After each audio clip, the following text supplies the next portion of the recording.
1240 High School Football Game of the Week on Armstrong. Presented by Sports Radio 1240 and Cumulus Media Youngstown.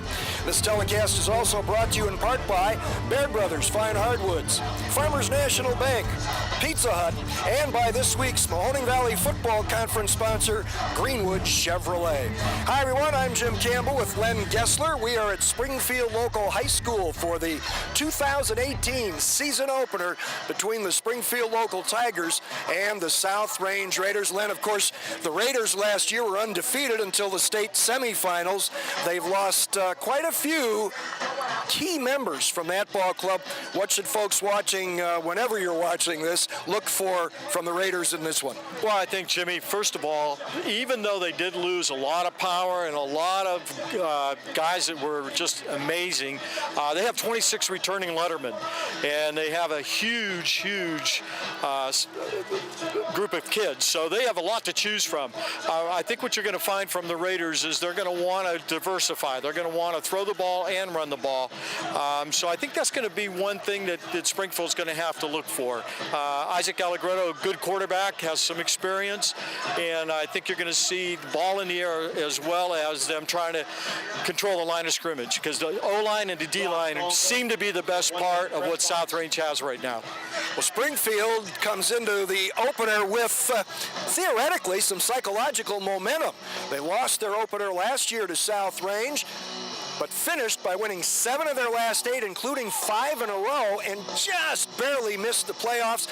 They've got a lot coming back, so what should fans look for from them? Yeah, they got 8 returning starters on offense and 8 returning on defense, so I think right now Coach Guerrero is very, very comfortable with the young men they're going to start against South Range. A lot of experience. Again, their numbers are good too, so he's got a lot of kids to choose from, which that usually doesn't happen down here, but he's happy about that. So I think from Springfield, they're going to want to run the ball. So South Range is going to need to try to stop the run. Springfield might throw a few passes in here and there, but for the most part, they're going to want to control the line of scrimmage and use that running game that they have. All right, sit back and enjoy. Thanks for joining us.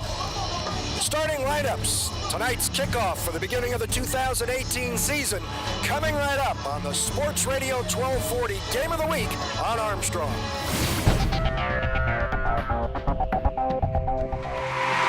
At Greenwood Chevrolet in Austintown, price matters. Get huge savings on every new Chevy in stock. Over 800 are available, with payment plans for every budget. Austintown is Chevytown. Greenwood Chevrolet.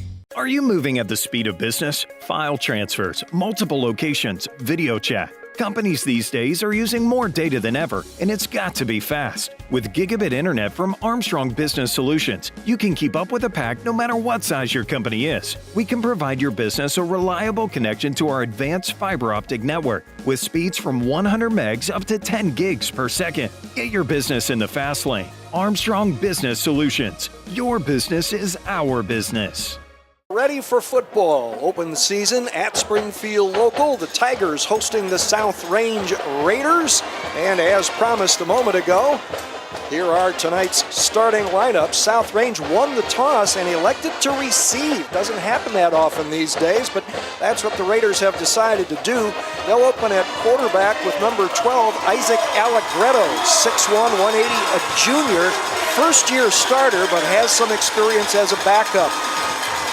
A big, strong running back, number 36, Trent Harold, will lead the running attack. He's gained 35 pounds in the offseason. He's up to 225. We'll see a lot of number 24, Anthony DeLucia, at that spot as well. 4 wide receivers, split end Chris Brooks, 6'4", 190, a junior.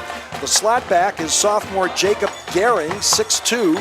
Josh Steer, one of the top performers on that 13-1 team a year ago, will be one of the wideouts. He's a senior, 6 feet, 175. The tight end, Ryan Davenport, 6'3", 210, a senior. The guys up front, and this is one of the strengths for South Range, is their fronts on offense and defense. The center will be Rocco DeLucia, 5'8", 265, a junior.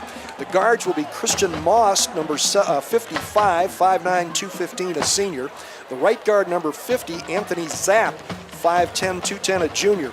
Left tackle, number 58, Jordan Lowry, 6 feet, 225, a senior. And Tyler Dolak, 6'3", 300, a senior, number 63, at the other tackle. For Springfield on defense, the ends, Garrett Smith, 5'10", 192, a junior, number 22. The other end, number 72, Ben Chazeka, 6 feet, 225, a junior. The nose guard, number 55, Michael Wagner, 5'8", 220, a sophomore. The outside linebackers, number 12, Shane Einen, 6'3", 213, a senior. And Lyndon Gardner, 5'9", 173, a senior, number 85. The middle linebacker, number 24, Zach Stouffer, 5'10", 187, a senior, a top performer from last year's defense. The will linebacker is David Duval, 5'9", 167, a junior. He'll wear number 34. Teeing it up for Springfield to kick it off is Clayton Medved, first-year kicker, a sophomore, a good one. We'll catch that Springfield starting secondary for you in just a moment. But Medved getting ready to kick it off to 3 deep receivers. And the season is underway for these teams. Taking on the hop at around the 9. And out across the 25 is Dylan Dominguez, a freshman running back for South Range. You'll be seeing some of him as well. So he got about, as they spot that right at the 25, about a 16-yard return.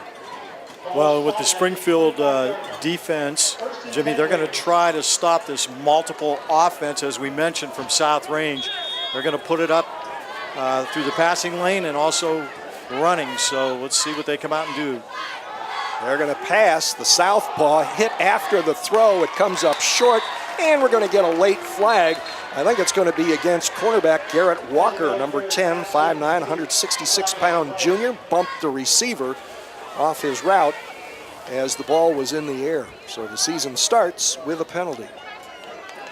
And that was Josh Steer from South Range. He ran a corner route and was held up, and that's the one thing the coaches fear in the first game. You know, are we going to be relaxed enough that we don't have any penalties, that we don't make any mistakes? And as the cliche always is, Jim, whoever makes the least amount of mistakes usually does win the game. Joining Walker in that secondary, number 2, Evan Olin, number 4, John Slyke, and number 5, JT Sandrop. Out of the gun, quick throw into the flat, dropped right in the hands of Josh Steer. You won't see him do that very often. Steer last year averaged 22 yards a catch on 23 receptions, and he scored 5 touchdowns. Isaac Allegretto saw time last year, but only threw the ball 6 times, completed 5 for 61 yards. Second and 10 for South Range. That time Steer just took his eyes off the ball. He saw some open field in front of him, but you got to make the catch before you can take off with it. Second down, deep throw, more contact, no flag this time, and again it was Walker, this time on junior Chris Brooks. Now, Brooks almost made a great catch there with one hand, and it almost looked like he pushed Walker off. He used that inside arm and looked like he just held him off for a minute there, but that was not called. So quickly it becomes 3rd and 10 from the 40-yard line, right on the middle of the field for the Raiders. There's the snap, there's the handoff. This is Trent Harold, the big running back. Crosses the 45, but well short of a first down. Harold last year carried the ball 44 times for just over 200 yards and got into the end zone once. That was a 6-yard pickup. That time they went away, they had trips to the near side and ran to the opposite end, but Harold was unable to get the first down. Good defense that time by Springfield to shut it down. Here comes the kick.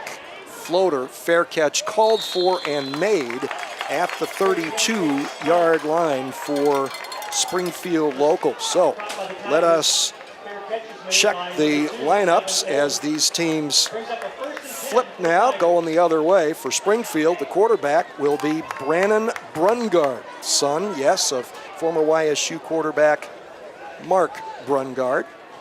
Brannon is a 6-foot senior, wears number 8. The running back's a speedster, Luke Snyder, a senior, number 25. The fullback, Zach Stouffer, senior, number 24. Wide receivers, number 2, Evan Olin, number 10, Garrett Walker, and number 12, Shane Einen is the tight end. And Springfield will start from the gun. Handoff right up the gut, out to the 30. Handoff to the Tigers. And That was number 25 that time. Snyder. Yep, Snyder. Right up the middle there. And the big worry from Coach Dan Yeagley of South Range is controlling the speed of this backfield. That was a 3-yard pickup.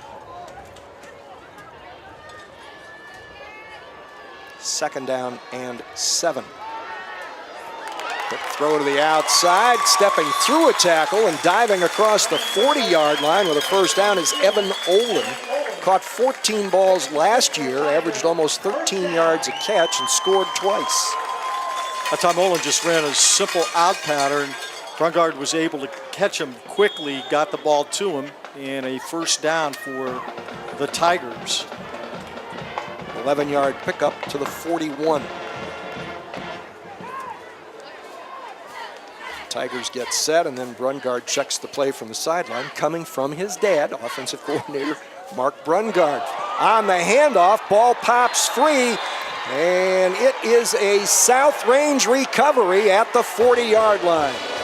And Jimmy, that was number 16 from South Range, Alec Ballantine, that recovered that ball.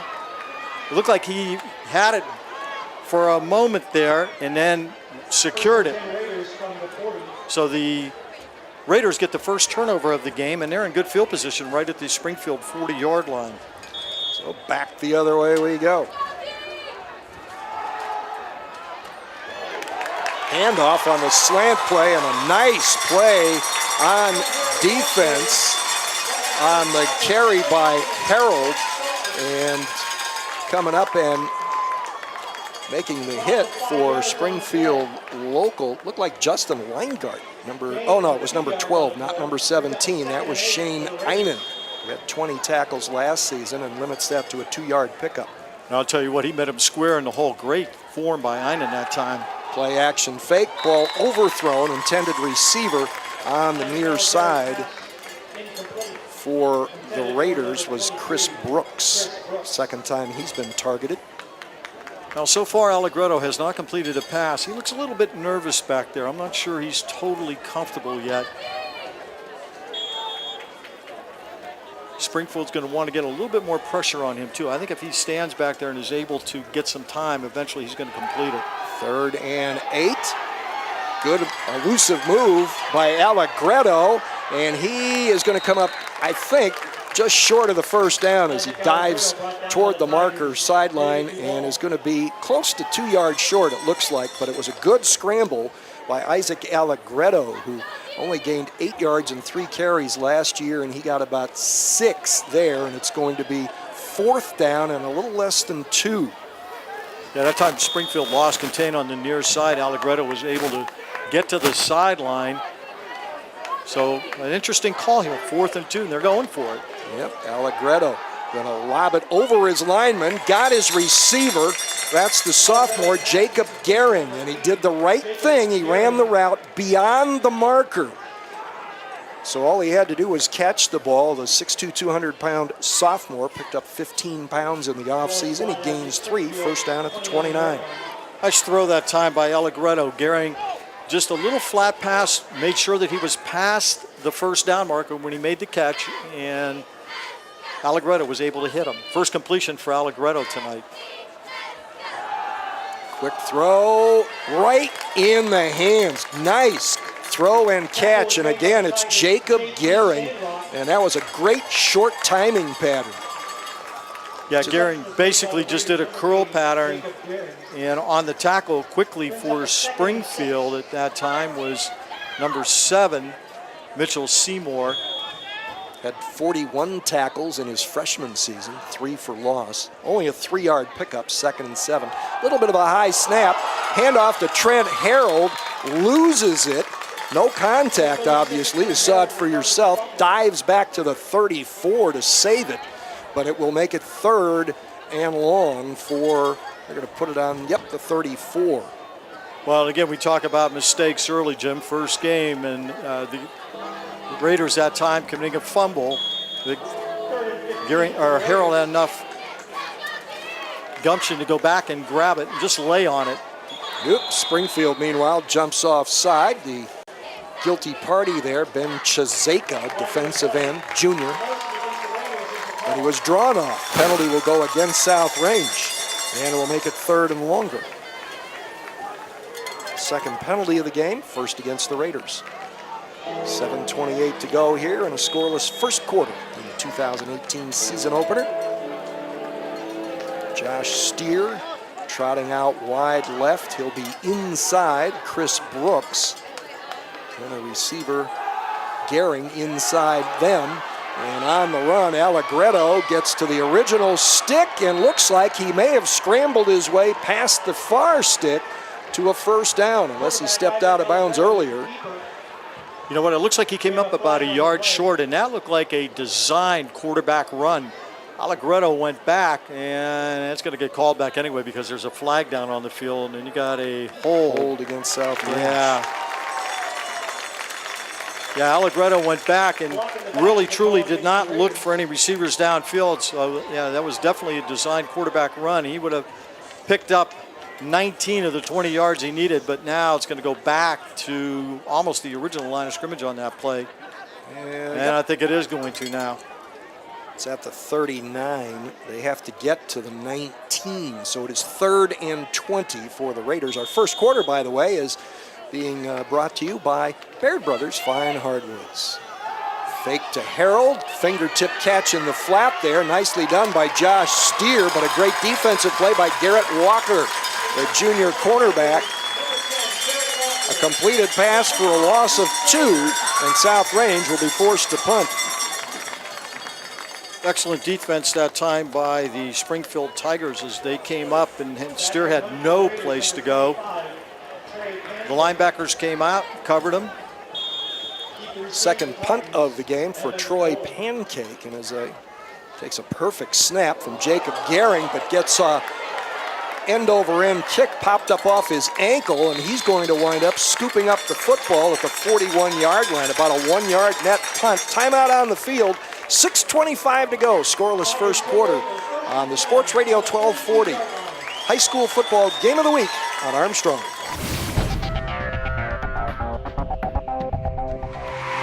Welcome home to a home made homier with Baird Brothers Fine Hardwoods.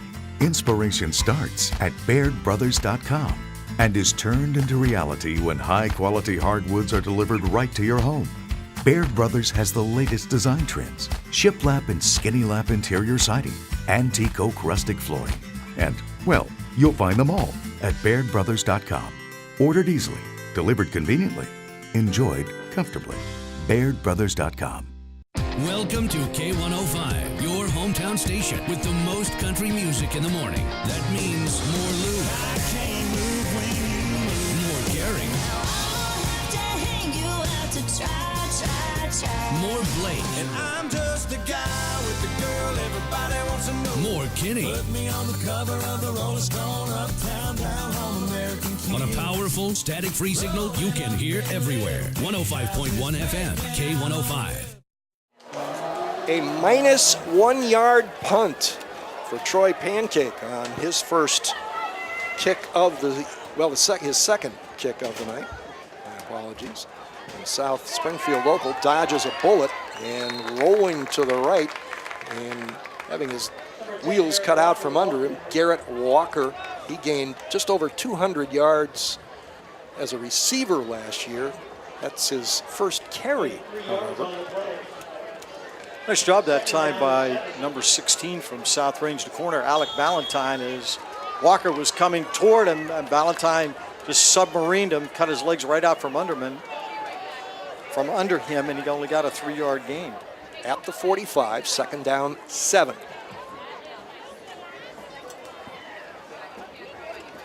Walker in motion, play action, Deep toss over the middle, overthrown, but behind the defenders was Mitchell Seymour, a sophomore who did not have a catch in his freshman season. That would have been a big one had the ball been on target, because it would have been 6 points. Yeah, Seymour was able to get behind the secondary, and one thing you want to do as a safety, you don't want that receiver to get behind you, obviously. You got to keep him in front of you. Brungard just missed him. Brungard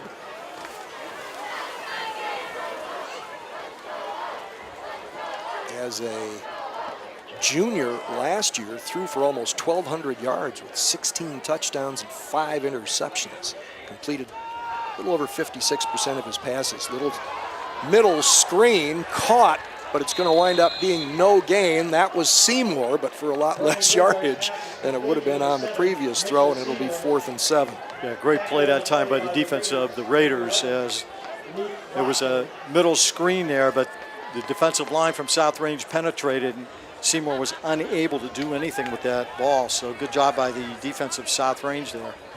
Shane Einen is the punter. Had 10 punts for a little over 32 yards per boot last year. JT Sandrock is the long snapper, and he delivers it perfectly. And this is a very nice kick for placement. Goes to the sideline and goes out of bounds inside the 30-yard line. 4:52 to go. Still scoreless between Springfield Local and South Range on the Sports Radio 1240 High School Football Game of the Week on Armstrong.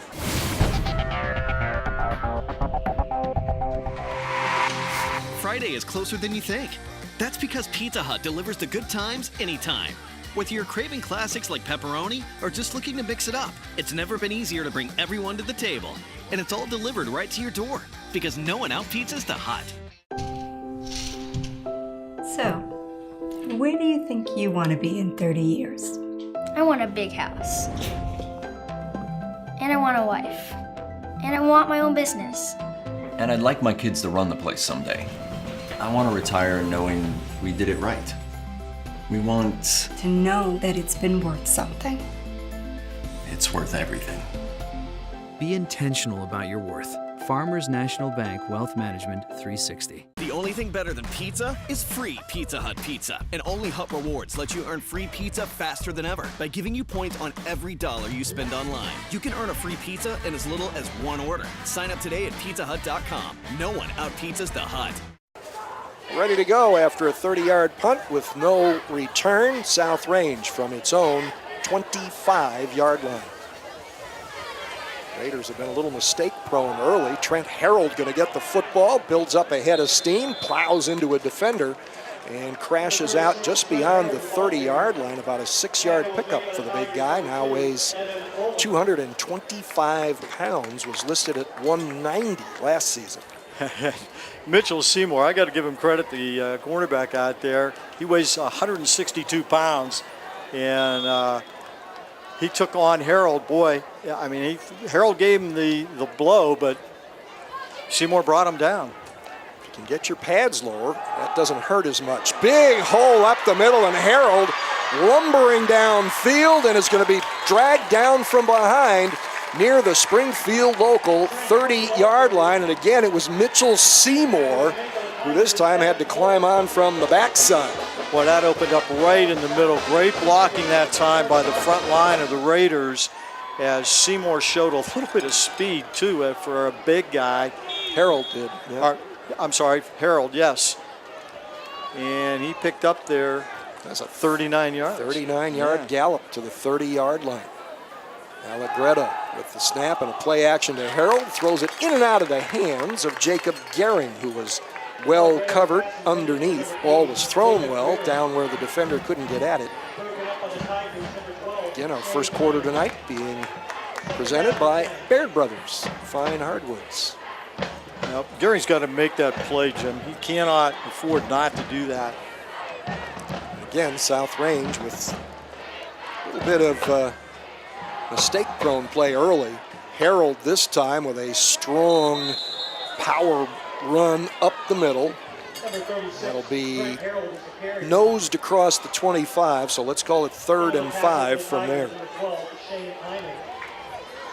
Again, one of the strengths of the Raider offense is that offensive line. They're trying to take advantage of it with Harold and his size. And just pick up 5 yards there. Third down. This is a straight quarterback run. Allegretto cuts inside, is grabbed and spun down, I think short of the marker. That's where the side judge is coming up. It is. It's going to be maybe the length of the football, less than that, short of the first down. So another 4th down for South Range. Well, and Allegretto shows, too, that he's not afraid to take off and run with the football.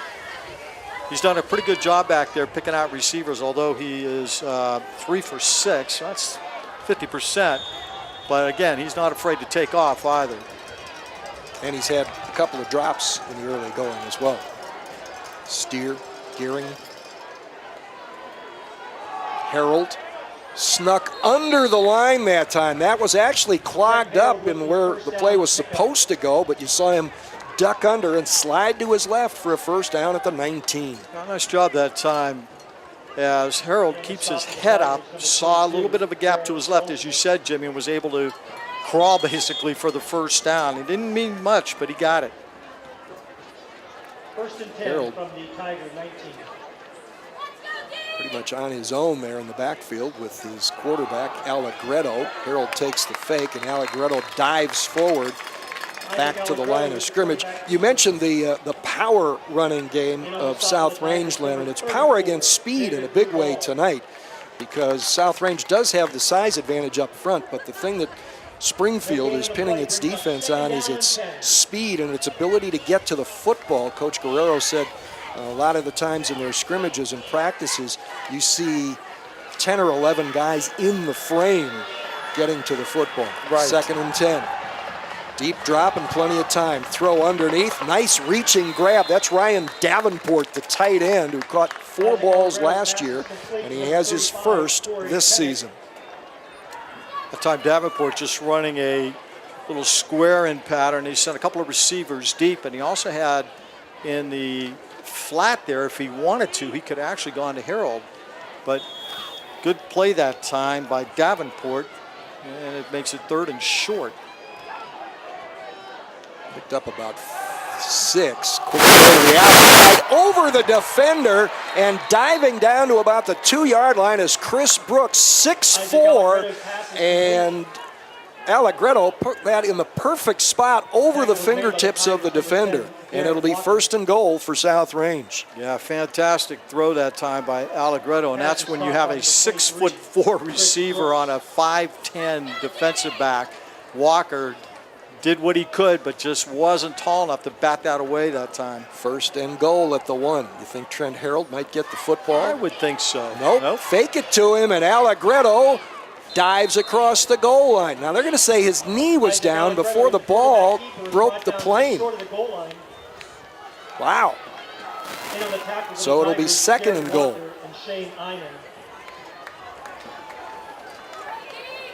And there is an example of that lateral quickness by Springfield and great discipline.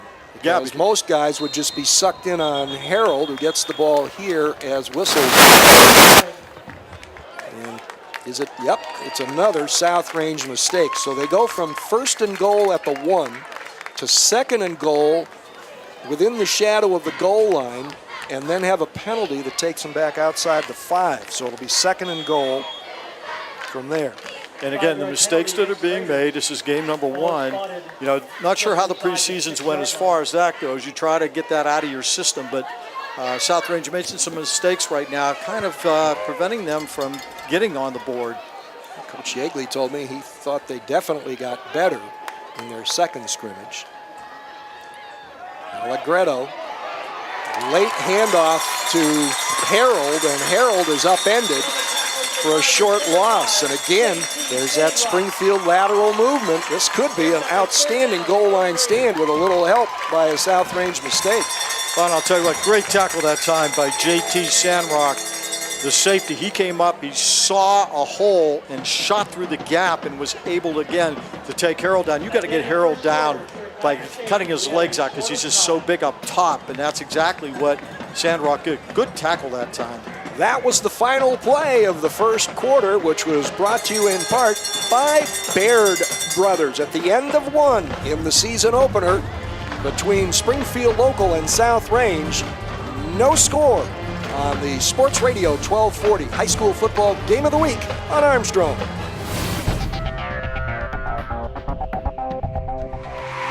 Welcome home to a home made homier with Baird Brothers Fine Hardwoods. Inspiration starts at BairdBrothers.com and is turned into reality when high-quality hardwoods are delivered right to your home. Baird Brothers has the latest design trends, shiplap and skinny lap interior siding, antique oak rustic flooring, and, well, you'll find them all at BairdBrothers.com. Ordered easily, delivered conveniently, enjoyed comfortably. BairdBrothers.com. Armstrong would like to say thank you for your generosity and donations to our Healing Heroes initiative. With your help, we've raised the funds necessary to train 10 service dogs from Guardian Angels to be donated to area veterans suffering from disabilities such as PTSD and brain injury, among others. If you or a loved one are a qualifying veteran and would like to apply, please visit medicalservicedogs.org and click on Applications. Together, we can unleash the power of hope, the power of giving, the power to heal. We start the second quarter. South Range now going the other direction in a 3rd and goal from the 6. Allegretto. Quick throw over the top and caught. And again, the mismatch as it's caught by Chris Brooks over the top of Mitchell Seymour on a terrific throw by Isaac Allegretto. And he did not throw a touchdown pass in limited duty last year. Boy, that was just a beautiful throw, that little fade route to the corner. And Brooks using his height over the defensive back, near Walker again. So great throw. I'll tell you what, you got to have a great throw, and you got to have a good pair of hands for yourself to get that touchdown, and that happened right there. Now they're going to run on a blocker here late. Kick is on the way, bit of a line drive, and it misses the mark. New place kicker for South Range this year as well, and that is Logan Weaver, who was a late add off the soccer team. So another mistake, if you will, there. After, however, the touchdown pass from Isaac Allegretto to Chris Brooks on the first play of the second quarter, which is being brought to you in part by the Mahoning Valley Football Conference sponsor of the week, Greenwood Chevrolet. That wound up being a 75-yard drive in 6, 9, 10, 11 plays. It used, there was a 4th down conversion in there and overcame a 5-yard penalty from the 1-yard line. It used the final 4:52 of the first quarter and the first 5 seconds of the second quarter. So it used 4:57 in all. And that scoring drive summary presented by Home Savings. And Jimmy, total yardage in the first quarter for the South Range Raiders, they had 75 yards of total offense, and for Springfield, they only had 17 yards. From about the 18-yard line. Nifty return, and working his way to the outside there is Luke Snyder. Very speedy and obviously very shifty and not very tall, so you better make a good clean hit on him. If you go high on him, you might just go over him. Yeah, special teams coverage not that good that time by the Raiders. Good run. Out to the 37, so that's about a 19-yard return. When Snyder doesn't look that fast when he was running, but he gobbles up the yardage pretty quickly. And like you said, he's short. He's not very tall. He's 5'6", so very deceiving. But you can also tell he's squarishly built, and it's not just the fact that he has pads on. He packs 188 pounds on that 5'6" frame. He's going to get the football here. Nice follow of his block off the hip of his tackle out across the 40 to about the 42. That's only the second time he's run the football. He's run it twice for 8 yards. And that's what Springfield has to do. They've got to get at least 3 or 4 yards on first down each time to try to put some pressure on this D line for the Raiders. Again, one of the strengths of this team, the offensive and defensive lines for South Range.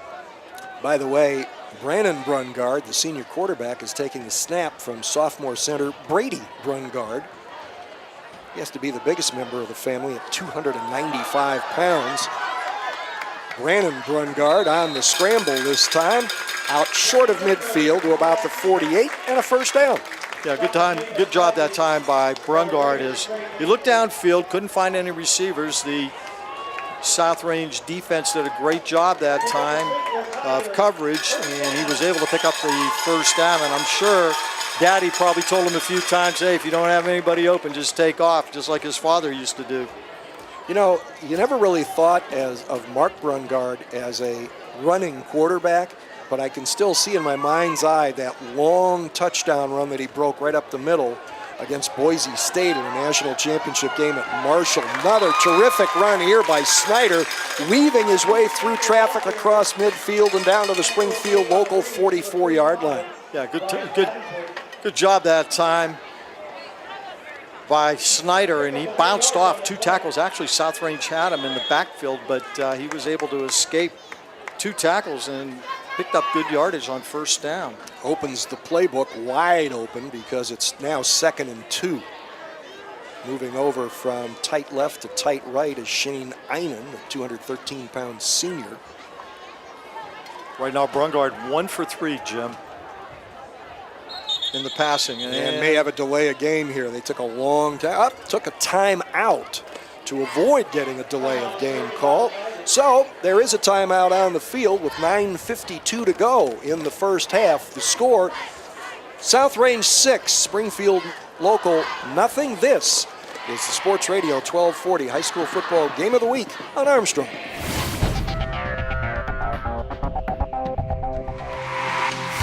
At Greenwood Chevrolet in Austintown, selection matters. Experience matters. Price matters. Right now, get huge savings on every new Chevy in stock.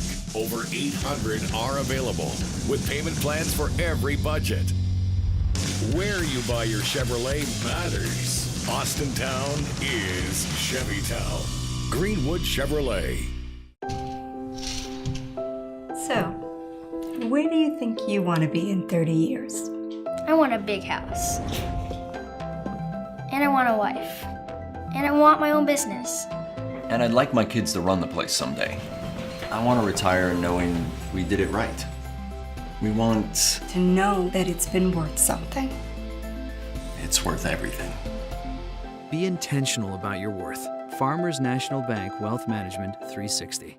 As Springfield local gets ready to put the ball in play again, I mentioned Brady Brungard at center. The guards are Nicholas Gullard, a 209-pounder, Chris Thompson, a 224-pounder. The tackles, Ben Chizeka at 225, and Corey Hatton at 228. Not huge, but by Division VI standards, that's a pretty respectable line. Yes, it is. 2nd and 2 after that timeout to save a penalty. Brungard with a roll to the right. Looks deep downfield. Again, man wide open, over the shoulder and through the hands of Garrett Walker, incomplete. Well, I'll tell you what, Walker was wide open. He was 5 yards behind the secondary of South Range, and man, you got to make that catch. It was right on the money. And it did. It went right through his hands. He caught the ball 9 times for almost 23 yards per catch, had a long of 40 and got into the end zone 3 times in his sophomore season. He's another speedster. And he was able to get behind Alec Ballantyne. So, boy, Ballantyne he's got to do a better job on the corner maintaining Walker. And he's an experienced senior, and unlike the reverse situation, which has created a couple of completions for South Range, he has the size advantage on the guys he's covering.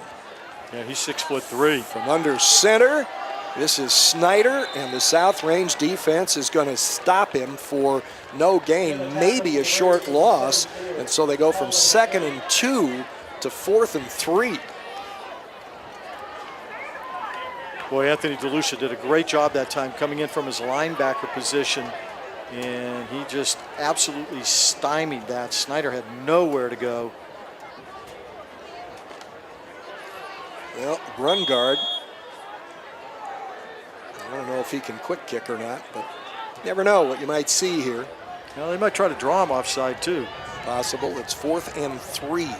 Nope, they're going to go with it. And Brungard's going to run it all the way, and South Range has it covered. Brungard pulled down at the line of scrimmage, and the Tigers will turn it over on downs at the South Range 45. Boy, that time he hesitated a little bit. He had the pitch man out to his right, but decided not to do that. Tried to challenge the South Range interior, and he got stuffed. If he gets that ball out to the outside, they pick up a first down. Well, if you have a short memory, you may not recall that on the night this game was played, it was really, really nice. It is beautiful. Not much of a wind tonight. Very pleasant temperatures. Isaac Allegretto on a roll to the left overthrows his intended receiver. And back there on that route was Jacob Gehring. He was covered by J.T. Sandrock, who did not flinch at a size disadvantage there. Sandrock at 5'10", Gehring at 6'2". There were actually 2 receivers out in the area that time, but it looked like there was a little bit of a miscommunication as Allegretto looked like he expected somebody to go deep on the corner route, and that didn't happen. Both receivers came up short. Ryan Davenport, the man in motion, setting up on the wing right. Quick handoff. This is Harold. Oh, nice hit, bouncing off the initial hit by John Slike, but the rest of the South Range defense is there. Garrett Walker was also in the neighborhood of that initial hit, but Harold turns it into a 5-yard gain. And again, once Harold gets going, he is so strong and powerful that he is able to lower his shoulder. He's 5'10", he weighs 225 pounds, and boy, he knows how to deliver the blow, Jimmy. Indeed. 5-yard pickup, 3rd and 5 for South Range, leading 6-0. Allegretto, the southpaw, throwing deep. Man coverage, plenty of contact, and the ball falls to the turf. And again, Mitchell Seymour playing some physical coverage out there. He's been beaten a couple of times tonight, but he was not going to be beaten that time. No, but he had his back to the play the whole time, and as the ball came in to Brooks, he just put his hands up in the air and was able to bat it away. So good coverage that time by Mitchell Seymour. And again, when you're 5'10", when you're giving up 6 inches to the receiver, you got to do whatever you got to do to get that ball out of his hands, and that was a good play by Seymour. Punt coming from midfield.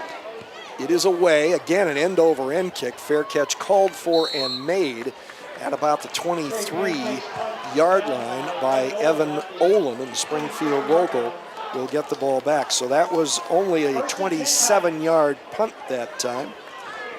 And Springfield local takes over with 8:04 to go here in the second quarter, which is being brought to you in part by the Mahoning Valley Football Conference sponsor of the week, Greenwood Chevrolet. They're going to spot the ball at the 24 now, so make that a 26-yard punt.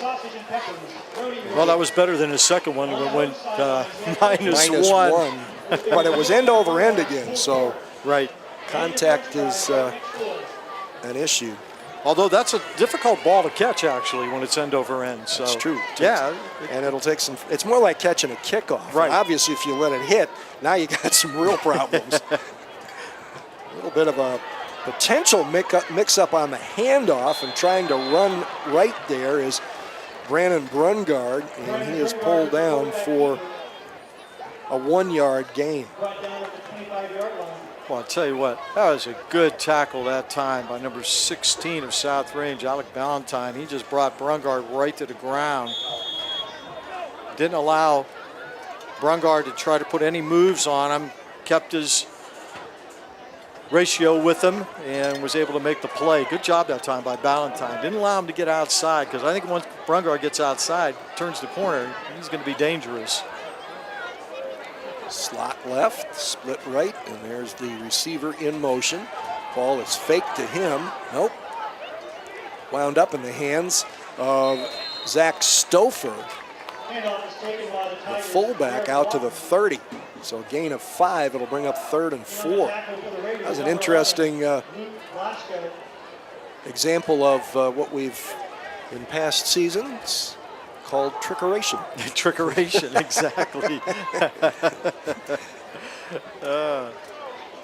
That's an interesting word. I wonder if you can find that in the dictionary.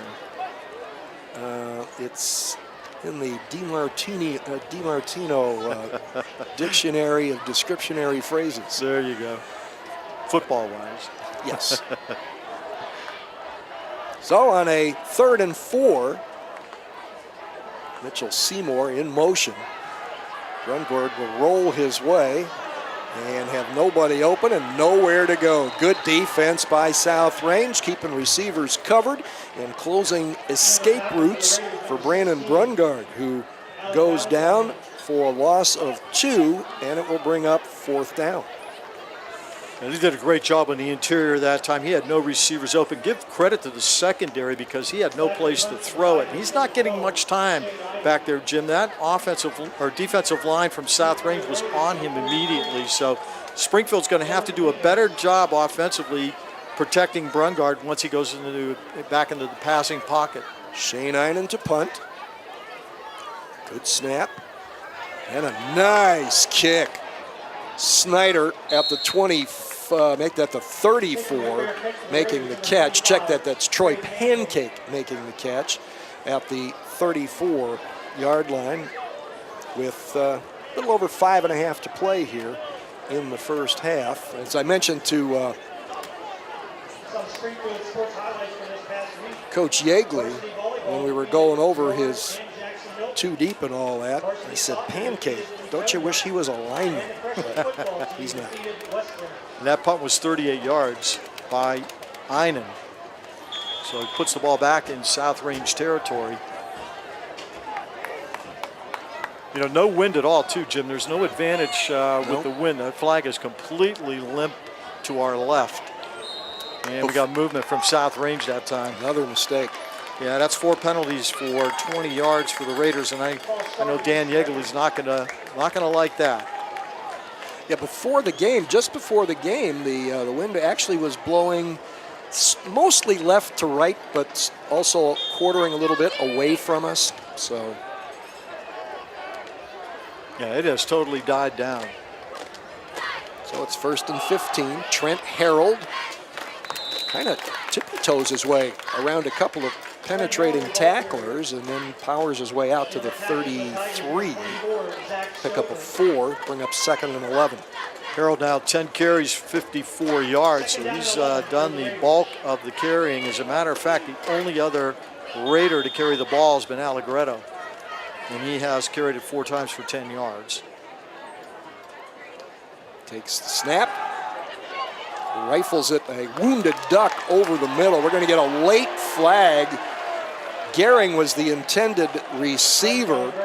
After the ball went by, JT Sandrock kind of grabbed his arm and yanked at it. So I don't really think this is pass interference. This, yeah, it's definitely holding though. Yeah.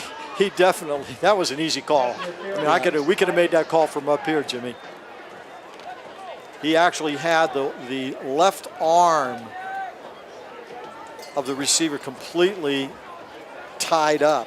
Brooks had no chance to get that arm free. 1st down at the 48 after the penalty. 5:03 to play, first half. South Range trying to add to a 6-0 lead. Harold again spins off a nice block through a small hole into Southern local territory, down to about the 44, so that'll be about an 8-yard gain. And once again, Harold bouncing off that initial tackle. That's one thing that he does really, really well. It's difficult to get him down initially. You got to kind of slow him down, and then hopefully pursuit will catch up and bring him down. Make it a 7-yard pickup. They spot it with the tail of the football at the 45, so it'll be 2nd and just a shade under 3. Josh Steer in motion. Little pitch to him as he crosses in front of Allegretto. He's going to get the corner. He's going to get the first down after a nice block out there. And it'll be first down, South Range, around the 39-yard line. And that is first down number 6 for the Raiders. And is that a pass? Yeah, I don't know. It was just a little... Yeah, a little flip in front. Yeah, I don't know. All right. And you can chalk it up however you want. Sounds good. First down at the 39-yard line. Quick throw to the outside. Steer reaches up, makes the catch at the 40, and is spun out of bounds short of the 30 to stop the clock. JT Sandrock there to knock Steer out of bounds. Boy, Steer did a good job that time catching the ball with his hands, watching it in, and then picking up some yardage. 8-yard pickup to the 31 is where they've marked it. Officials calling a timeout here for just a moment. Boy, Allegretto, pretty good, Jim. 8 out of 12 right now. Well, that's twice as many passes as he threw as a backup in his sophomore season. And 3 more receptions. And he is on the run this time and back out of bounds after gaining only about a yard. Yeah, the Tigers not fooled that time. Allegretto running the quarterback basically draw. He had no intention of throwing the football, and the Tigers were ready for it. Did stop the clock with 4:02 to go in the first half. It is now 3rd down and 2 from the 30-yard line. Brian Davenport on the wing to the left. Harold gets the ball. Again, good awareness, works his way down the line and finds his way to about the 21-yard line at a first down. You know what he does? Again, his eyes, he runs with his head up. He's looking. His eyes are constantly looking for that hole. He does a great job of doing that. And first contact, he always seems to get through that. So he does just a fantastic job with his eyes. Sees the field very, very well. 9-yard pickup to the 21. Allegretto on the roll. Throws it up the sideline, and that was near easy pickings over there for South Range, and I believe it was Shane Einen, the linebacker, on the coverage. Incomplete. It was Einen, and that time Allegretto had really no place to throw the football, and if you're going to do that, you got to just whip it out of bounds. You know, yeah, get it up in the air. You can't afford to throw it low like that because, needless to say, it could get picked off. He was very fortunate that time that did not happen. 2nd and 10. Fake to Harold. Quick out. Ball caught and driving toward a first down is... That is Brooks. That's Chris Brooks out there, number 23. Yep. It was. And good strong throw that time by Allegretto, right on the money. Brooks making a good catch. Juked a couple of defensive backs and was able to pick up 9 yards on the play. Yep. Brooks has 3 catches for 22 yards and a touchdown. 3rd down, about a half yard to go. Clock ticking toward the 3-minute mark. Little bit of a high snap. Harold slips as he takes the handoff, but he was going down anyway. What a defensive play by South Range, or by Springfield rather, Ben Chazeka. Boy, I'll tell you what, so Jacob, he basically shot the gap, and he almost got there before the ball got into the hands of Harold that time. And that's the first time that Harold's gone down on initial contact, and he'll remember that one, Jim. Wow. That was a terrific play. Clock is stopped here. Did somebody call a timeout? Yeah, I believe it was South Range to call T. Well, and now the clock starts running again. So, but apparently there is a timeout on the field, and they'll have to put time back on the clock. I think we're going to stop it at the 2:17 mark here in the first half. South Range leading 6-0 and driving on the Sports Radio 1240 high school football game of the week on Armstrong.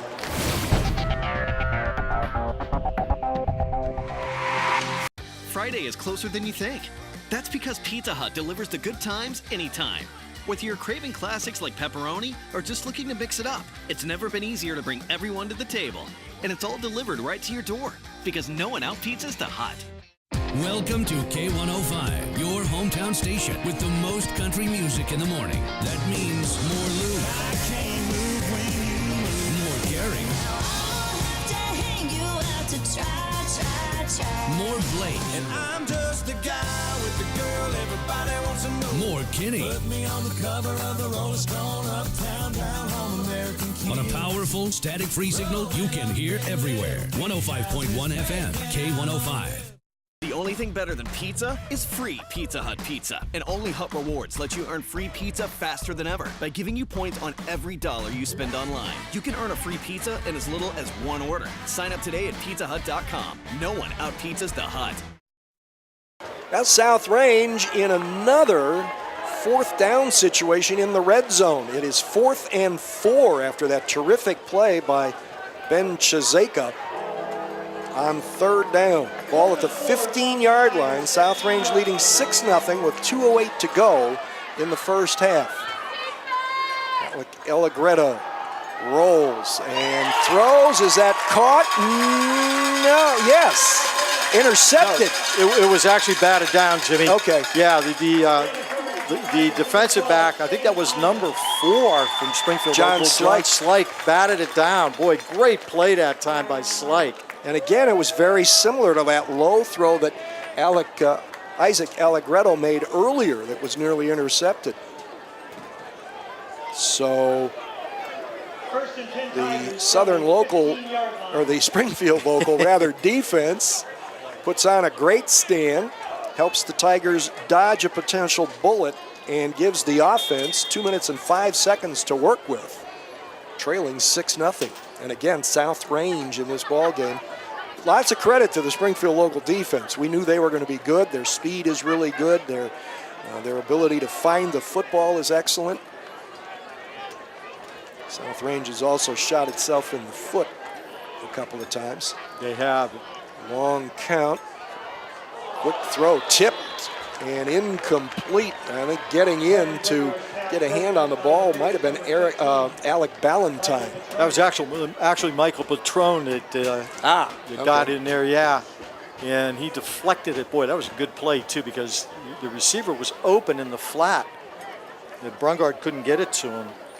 You know what? In South Range, again, Jimmy is putting a lot of pressure on Brungard. He's still not real comfortable back there. Well, they do have the advantage up there. Good-sized defensive front. And their defensive ends are in a 2-point stance instead of a 3-point stance. Deeper drop this time, throw underneath, in the grasp, still making that catch is Shane Einen. I think that was linebacker or defensive end Ryan Davenport draped around him. The completion is to the 22. It'll bring up 3rd and 3. Good pass that time by Brungard because Einen was covered, but he threaded it in there, was able to pick up some positive yardage. And they're going 2 receivers to each side, Jimmy. So empty set. That's Garrett Walker in motion. Quarterback draw, opens up the middle, and out across the 30 to a first down is Brandon Brungard. Yeah, good fake that time to Walker, and Brungard picking up 8 yards and the first down. That's his longest carry. No timeout called here. Both teams have 2 remaining. Down to 1:15 to play. Brungard wants to throw. Good job by the offensive line. Good throw and catch underneath, and a first down on the reception by Mitchell Seymour. Out to the 43, a pickup of 12. Yeah, that was Brungard that time had some time to throw it underneath and was able to lead Seymour. That was a perfect pass, and they picked up the first down. And now, what do we got? We just spiked the ball, I think, right here. Yep. All right, counts as an incomplete pass for what that's worth. So it'll be 2nd and 10 for the Tigers from their own 43 with 1:05 to go before a halftime. They trail 6-0, and now we'll have 1 timeout remaining. Brungard is 3 of 8 for 31 yards right now. Sure, not numbers that he wants, but again, he's been pressured most of this first half, although the Springfield line in the last couple of plays has given him a little bit more time, and yeah, that's going to take up some time. Let's see if looks like Canadian football. They had 5 guys in motion, switching sides. Quick throw, tipped at the line of scrimmage. Might have been Ryan Davenport blasting through there that got a fingertip on it, and it will bring up 3rd and 10. You're taught as a defensive lineman to get your hands up in the air once you see the quarterback starting to throw the ball, and that time it paid off for South Range as they were able to tip it at the line of scrimmage. Walker was open in the flat. Had Brungard been able to get it to him, I think Walker could have made some yardage. South Range has a couple of linebackers that are 6'2". Their defensive front, 2 guys that are 6'3", another one at 6 feet. Secondary, 6 feet, 6'3", 6'1". Only 1 guy under 6 feet. Sounds like a basketball team. Davenport breaks through. Brungard breaks out. And he will go down short of midfield and short of a first down. When Sean Guerrero out on the field calling timeout. Boy, nice job by Brungard, though. He could have been tackled for about a 2 or 3 yard gain, and instead he was able to pick up, looks like 6 yards there. Yeah, from the 43 to the 48, so it will be 4th down. You know, they've given him 6, I guess. Yeah, it looks like 6. Clock running now, and Coach Guerrero, well, I'm not sure what he's doing here. They have a timeout left. I'm not sure what they're saving it for, unless they're going to take 1 shot here. They could. Well, it's 4th down, so I'm assuming what he's going to do, is well, either that or possibly take the shot and not leave South Range any time on the clock. Well, if they take a shot deep, though, it won't use much time. And if they don't connect, now South Range has the ball across midfield, and they'll have a chance to take a couple of shots because they've got a couple timeouts left. I'll tell you what, and you don't see it much in high school anymore, but you don't see screen passes run. This would be a perfect time to run a screen somehow if they have that in their repertoire. I mean, South Range is going to pin their ears back and try to rush as hard as they can. So I think that if you can do something like that, you might be able to break something on that line. Well, Springfield local ran 1 screen in the first quarter, we recall. It was a no gain. They completed it, but it was no gain. So it's 4th, and they've removed that stick a little bit. It's 4th and a little less than 5 at the 48. And back to punt will be Shane Einen. Got off a good one his last time out. J.T. Sandrock is his long snapper. And South Range has decided to drop a couple guys back. Here's a situation where unless you're really confident that you can boom one beyond the deep guy, you're better off. Now they're back to a single safety, so just kick it away from him. Instead, it's a high kick, wobbling, hitting, and downed at about the 20 or 21 yard line. Interesting. That's a 32-yard punt there by Einen. Leaves 9 seconds on the first half clock, our second quarter. Being presented in part by the Mahoning Valley Football Conference sponsor of the week, Greenwood Chevrolet. All right, let's see what Coach Yeagley decides to do. I'm sure he's probably, he's going to go ahead and it looks like take a knee here, Jimmy. Go in satisfied at 6-0. I don't know if he's satisfied, but he'll take the lead. There's the drop back and the knee by Allegretto, and our first half will come to an end. It has been a first half that has had its share of what you might expect. Season opening mistakes, mental errors on occasion, but we've also seen some terrific individual and team efforts on both sides of the football, portending a pretty good second half, we would think. At halftime, the score is South Range 6, Springfield Local nothing. You are watching the Sports Radio 1240 High School Football Game of the Week on Armstrong.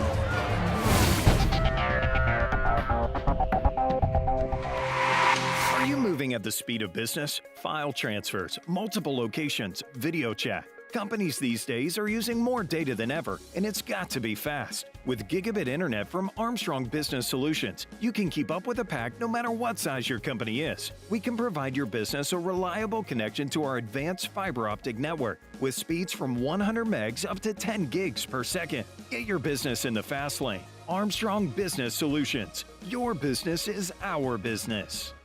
When looking for home design inspiration, don't just be inspired, be Baird inspired. Whether new or remodeling, Baird Brothers has the latest trends like shiplap to refresh your home. Go from inspiration to installation with our wide selection of in-stock American hardwoods. From the rustic charm of antique oak to the warmth of traditional cherry, Baird Brothers has what you need to make your home inspiring. Baird Brothers, our family's heritage, your family's home. Well, in just a couple of minutes, the second half of this 2018 season opening football contest between a couple of terrific rivals, the South Range Raiders and the Springfield Local Tigers, will be underway. I'm Jim Campbell with Len Gessler as we continue on the Sports Radio 1240 High School Football Game of the Week here on Armstrong. New feature this year, we will have a player of the game presented by Pizza Hut. And not only will we name the player of the game, but Len will chase down to the field, track him down, and have a short chat with him about his performance in the contest. So make sure you stick around for the entire telecast. Also a reminder, not sure when you might be watching this one, but each one of our Game of the Week telecasts will be shown a minimum of 8 times. So you can see it as many times as you want, between 1 and 8. Or if you miss one of the early times that it's scheduled to be shown, you can catch it at a different time and date. You can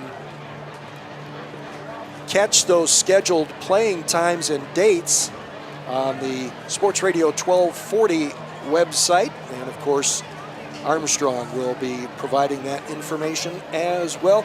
Len, what do the first half numbers look like? All right, for the Springfield Tigers, Jimmy, they ran 21 offensive plays, gaining 76 yards, so averaging a little under 4 a play. They rushed the ball 12 times for 45 yards. Brungard was 4 of 9 for 31 yards. Seymour led the receiving. He has 2 receptions for 13. And Bannon Brungard was 6 for 20. Rushed the ball 6 times for 20 yards as he leads the rushing. They had 4 first downs and were penalized twice for 25 yards. For South Range, they ran 35 plays, gaining 121 yards. They rushed the ball 20 times for 81. And Allegretto was 8 of 15 for 40. Leading the way rushing for South Range is their big back, Trent Harold. He carried the ball 13 times for 67 yards. Receiving-wise, it was Chris Brooks, 3 receptions, 22 yards. They had 7 first downs, and they committed 4 penalties for a total of 20 yards. All right, thank you very much. Springfield Local should be receiving the second half kickoff. They'll have number 8, Brandon Brungard at quarterback. They will have number 25, Luke Snyder, at a running back. Didn't get many touches in the first half, especially in the second quarter. Zach Stouffer, number 24, is the fullback. The wideouts are number 2, Evan Olin, and number 10, Garrett Walker. Number 12, Shane Einen, is the tight end. The center is Brady Brungard, all 295 pounds of him, number 50. The guards, number 65, Nick Gullard, and number 58, Chris Thompson. The tackles, number 72, Ben Chazeka, and number 59, Corey Hatton. For South Range on defense, the ends, number 45, Ryan Davenport, and number 63, Tyler Dolak, a 300-pounder. The tackle is Anthony Zapp, and the nose guard is Jordan Lowry. The inside linebackers, number 22, Sean Manning, number 74, Colin McCabe, and the outside linebacker, Jacob Gehring, number 80. The corners, number 20, Josh Steer, number 16, Alec Ballantyne. The safeties, Trey Pancake, number 25, and Isaac Allegretto, number 12, who also is their starting quarterback.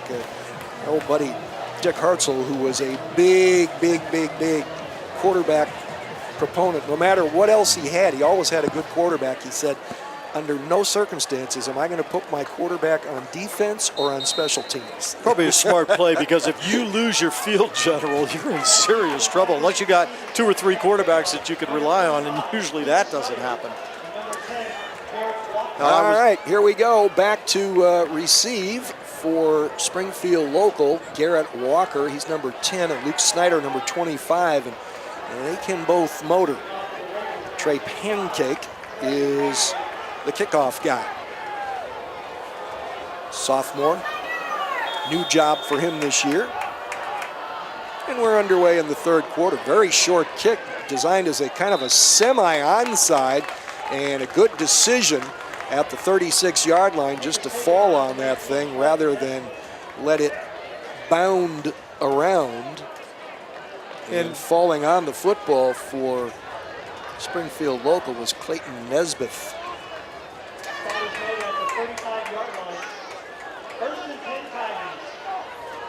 I'll tell you what, Nesbitt knew exactly what to do, Jimmy. He didn't fool around with that. He covered that baby up and just surrounded it. He didn't want any problems with that short kickoff.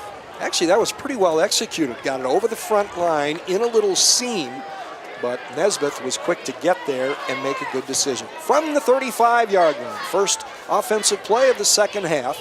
Little counter move, misdirection, going to Snyder, spins out of two tackles in the backfield, back to the line of scrimmage, and maybe a smidgen more. Boy, South Range played that perfectly. Looked like a little bit of a misdirection there by Springfield, and the Raiders were ready for it as the right defensive end that time, number 45, Ryan Davenport, just stood his ground, didn't get caught up by the fakes, and was able to make the play. Good job by Davenport. He's having a good game. Yes, he is. Senior. Blitz from the outside.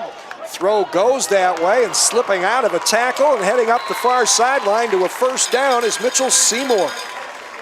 Boy, Seymour that time, good job. He looked like he was going to be stopped for basically no gain and managed to get away and picked up about 10 yards on the play. We're going to give him, I think, 11 to the 46. That's it. First down there. Also, a good job of recognition by Brandon Brungard as he picked up the blitz coming from his left and threw right past it to Seymour. First down at the 46. Fake handoff and nothing doing. Brungard nowhere to go. The first man to get there was, I think, Colin McCabe, the inside linebacker, and Davenport was right behind him. Yeah, Davenport, I think, actually made the initial contact. Boy, I'll tell you what, he, again, shot the gap on the right side of the defense and just broke through. Brungard had absolutely no chance whatsoever. 6-yard loss, second down 16 coming up. And Davenport, big young man, 6'3", 210, so his arm reach too probably extends out. He's probably 7 foot.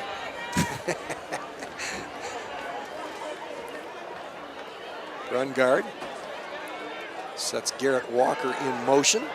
Comes to the near side underneath, complete, and a good stop and go, and all the way out nearly to midfield. I believe that's Zach Stouffer. Yep. Stouffer last season caught only 5 passes. Gets that ball out to midfield, a 10-yard pickup, and that makes it a manageable circumstance. Third down and 6.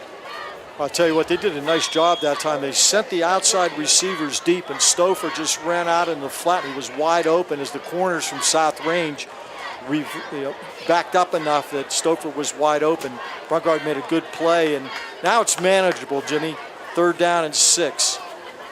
Split into the short side of the field. 2 wides to the top of your screen. Snyder in motion. Dump underneath. There's the screen to the line of scrimmage and driving, reaching out, but I think they're going to mark him short. And again, it was Zach Stouffer, 187-pound senior fullback, on the reception. This is going to be very close. Might require a measurement. They've got a 4th down marker up. And let's see, they're going to call time and bring the change in. Yeah, that middle screen again. They ran it once in the first half, and it went nowhere. That time they were able to pick up 5 yards and possibly 6. We'll see if it's a first down, that'll actually be a 6-yard gain. In either case, the ball now is in South Range territory, and Springfield Local on its opening possession of the second half, mixing it up a little bit. Brandon Brungard on a couple of plays showing that senior experience and recognition factor. Doesn't hurt when Mark Brungard is your dad. You grow up as a quarterback. By the way, a younger Brungard, Bo, a freshman, is listed as the backup QB. How about that, huh? Well, once it gets in your blood, it's there. So the heritage extends. Of course, Mark Brungard, a terrific player here at Springfield Local before going on to help lead Youngstown State to a national championship. Okay, Jim, huge play here. 4th and a couple inches. Let's see if Springfield, they go unbalanced nice left. Shift to the unbalanced. And out of an I backfield, they give it off to the fullback. I don't think he got it. I'll tell you what, he's getting a generous spot because it might have been second effort, but that was really, really close that time. Wow. They actually gave it to Snyder, and he managed to edge his way across. He gained about the width of that stripe there. They're going to give him the 43, so technically it was a 2-yard gain, and he probably gained about 2 feet. He may not have even gained that much. But nevertheless, it's a first down for the Tigers. At the South Range, 43. Quick handoff to Snyder. Good follow through on the throw fake to the other side, and Snyder snakes his way inside the 40 to the 38 to bring up 2nd and 5. This is a pretty crafty drive by the Tigers. It is, and they are blocking better now than they did in the first half on this drive, this particular drive. So far, they've been able to open up some holes, so the running backs have been able to get through. They just got to provide some more protection for Brungard. Again, most of the time he's been back there kind of running for his life and dodging defensive linemen. In the eye, and that might be a delay of game. Shane Einen was the guy that they got a motion penalty. So now, instead of 2nd and a little less than 5, it's going to be closer to 2nd and 10. Man, that was an emphatic flag throw by the referee that time. By the way, David Bacco, our referee, the umpire is Richard Randall, our linesman is Robert Weary, line judge Marty Konetsky, and our back judge is Corey Sabo. Man, he just pounded that thing into the ground. Hey, you know, if you're gonna throw the flag, throw it. Got to take advantage of it, right? Holy cow! 2nd and a little less than 10. Ball back at the 43-yard line. Slot in motion again is Einen. Quick toss. This is Snyder. Steps through a tackle at the 40. He's got some wheels and lost. Did he lose the football? But his trailing blocker fell on it. No, that was still Snyder. Nice job that time, boy. That was well blocked on that toss to the near side. And great block by Zachary Stouffer, who was leading Snyder around the corner. He took out one of the linebackers, and boy, Snyder had nothing but open yardage, picking up 21 yards on that carry. down to the 22-yard line for Springfield local, which has now used up almost the first 5 minutes here of the second half. Stay in that I formation and bring the slot man in motion.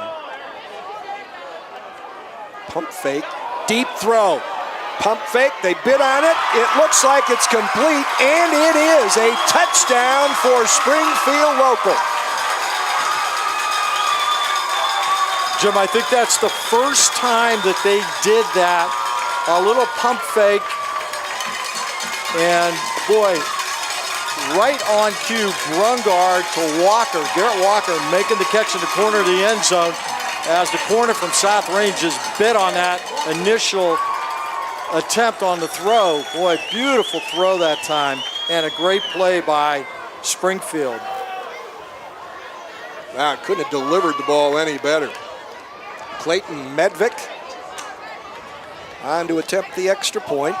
Good rush, and that was blocked by the guy rushing from the outside. And so both teams have failed to convert on their only touchdown of the game. And with 6:50 to go in the third quarter, we are even. It's Springfield local 6 and South Range 6 on the Sports Radio 1240 High School Football Game of the Week on Armstrong.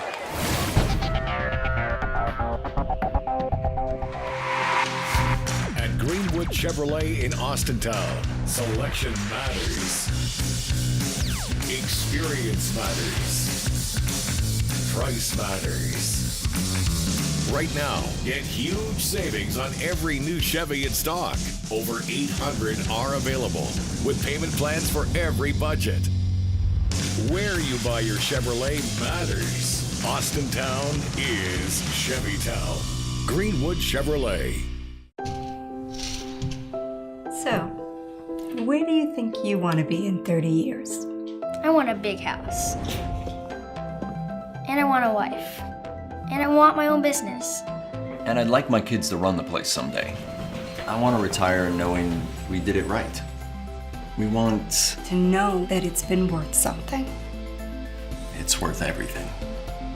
Be intentional about your worth. Farmers National Bank Wealth Management 360. Springfield local getting ready to kick off after a second half opening 65-yard 9-play drive that included a 4th down conversion and overcoming a 5-yard penalty. The drive took 5 minutes and 9 seconds, 22 yards from Brandon Brungard to Garrett Walker for the score. That scoring drive summary presented by Home Savings. And Jim, they had 4 first downs in the whole first half. They had 4 first downs on that drive. Here is the kick. Coming up a little short near the middle of the field at the 12. And out across the 20 to about the 23-yard line for South Range. On the return for the Raiders was Anthony DeLucia.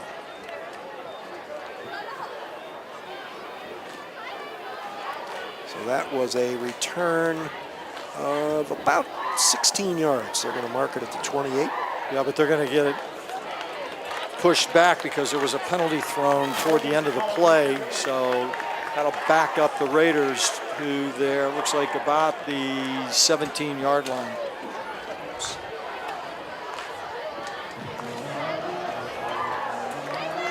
And that is the case. So the drive starts at the 17.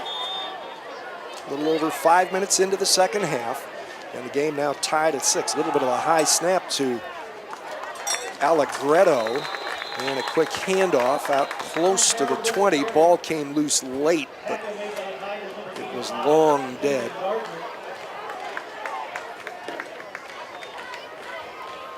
Picked up 2.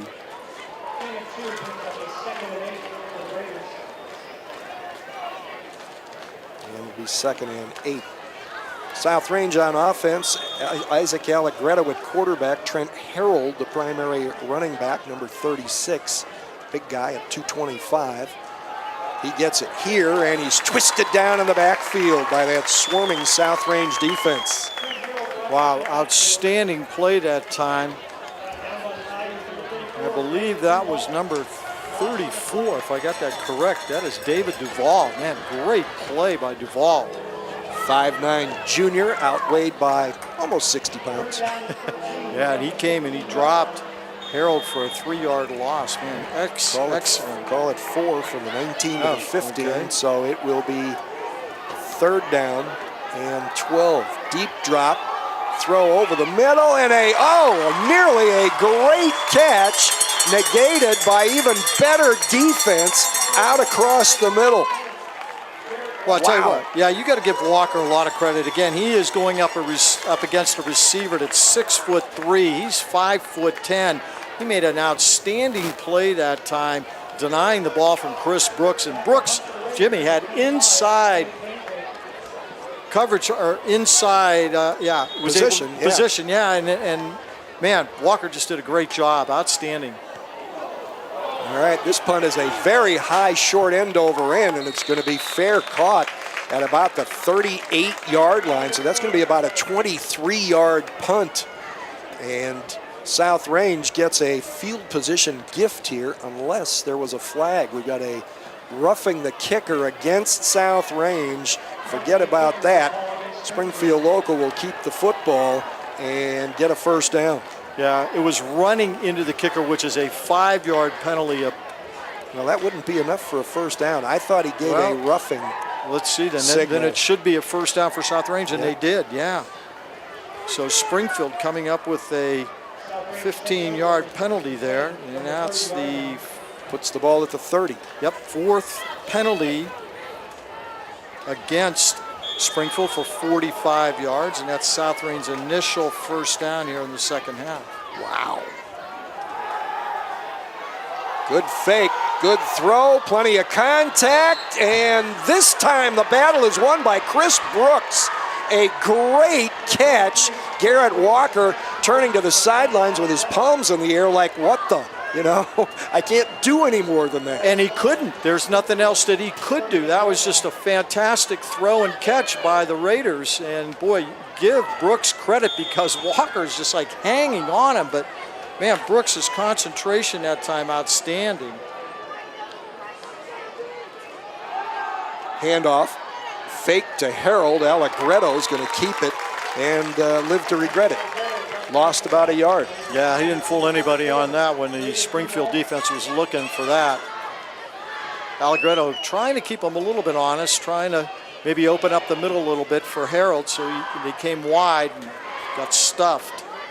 Yeah, they're going to be generous here and say that was a no gain. So call it 2nd and 10, South Range at the Springfield local 38. After this drive kept alive by a roughing the kicker penalty on a punt. Another play action fake throw over the middle. It was too far out front. Ball picked off and returned by J.T. Sandrock. And a late flag, probably a personal foul late hit. Well, that time Allegretto tried to lead his receiver and he let him too much. And right there was Sandrock to pick it off. He got that ball about the 25-yard line and returned it out to the 40, so 15-yard return, and then he's going to get more yardage tacked on with the late hit, I think, out of bounds. First turnover of the ball game. And obviously the first interception of the year for Isaac Allegretto. And now South Range will be forced to go on defense. Second penalty this half for the Raiders. And the penalty gives Springfield local possession in South Range territory at the 46-yard line.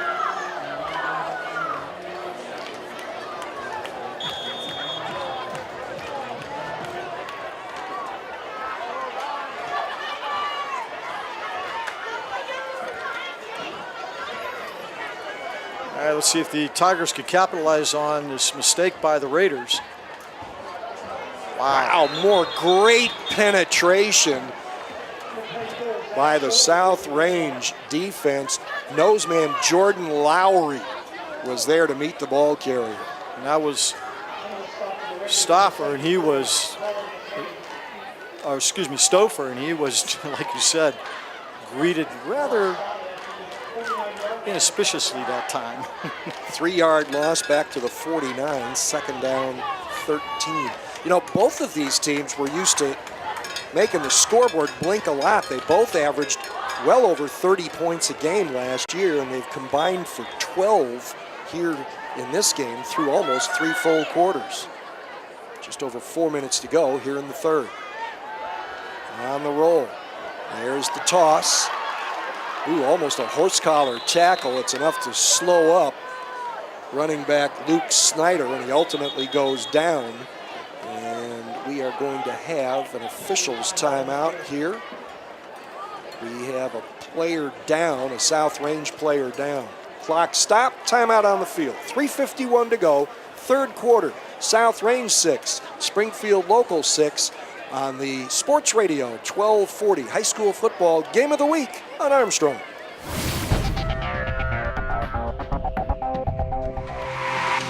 Friday is closer than you think. That's because Pizza Hut delivers the good times anytime. Whether you're craving classics like pepperoni or just looking to mix it up, it's never been easier to bring everyone to the table. And it's all delivered right to your door because no one out-pizzas the Hut. Welcome to K105, your hometown station with the most country music in the morning. That means more Lou, more Gary, more Blake, and I'm just the guy with the girl everybody wants to know. More Kenny. Put me on the cover of the Rolling Stone, uptown, down home, American King. On a powerful, static-free signal you can hear everywhere. 105.1 FM, K105. The only thing better than pizza is free Pizza Hut pizza. And only Hut Rewards lets you earn free pizza faster than ever by giving you points on every dollar you spend online. You can earn a free pizza in as little as one order. Sign up today at pizzahut.com. No one out-pizzas the Hut. All right, we have our first example of what is often a frequent second half occurrence especially in week 1 of the football season. It's not one cramp, but 2, one in each leg for the affected player. We have not been able to identify him yet. It is a South Range player, as you can probably tell by the yellow gold pants worn by South Range. And you know, the problem is that they've got water out there, but it's too late now. Right. You've got to do it, 3 or 4 days prior to the game. And I'm assuming that the coaching staffs knew that tonight was going to be rather warm. So I was going to say, actually right now, and it has been all day and for the last several days, pretty comfortable. But that does not mean that simply because it's cool in the evening after the sun goes down, that you can't have what is in effect a dehydration problem. So, and that is number 63 for the Raiders. Oh man, Tyler Dolak, big 300-pound defensive end. And he's just starting to fill out. He was only 280 last year. He's still a growing boy. Come on. Yeah. We would expect to see perhaps either Christian Most, number 55, or Richard Ferenczak, number 62, in Dolak's place. Well, let's see. We'll find out. It looks like Anthony Zapp is out there, number 50. Yeah, he's ordinarily at the tackle, so they may have just slid him over. On 3rd and 11, flea flicker, wide open, caught. This may be the go-ahead score. It is! Shane Einen sneaking free on the flea flicker, and Springfield Local has scored again to take the lead for the first time. Wow, what a play that time.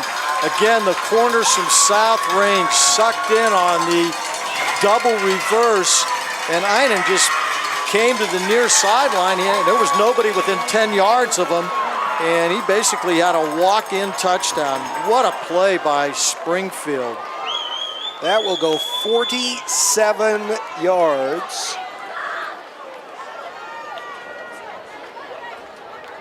And And let's see if we can get our first conversion of the season from these teams. Snap is a little low and inside. Handled well and punched through. Brandon Brungard, great job handling that snap. And Clayton Medvec, who last year was 40 for 45 on conversions, is 1 for 2 tonight and has just given his team a 7-point lead.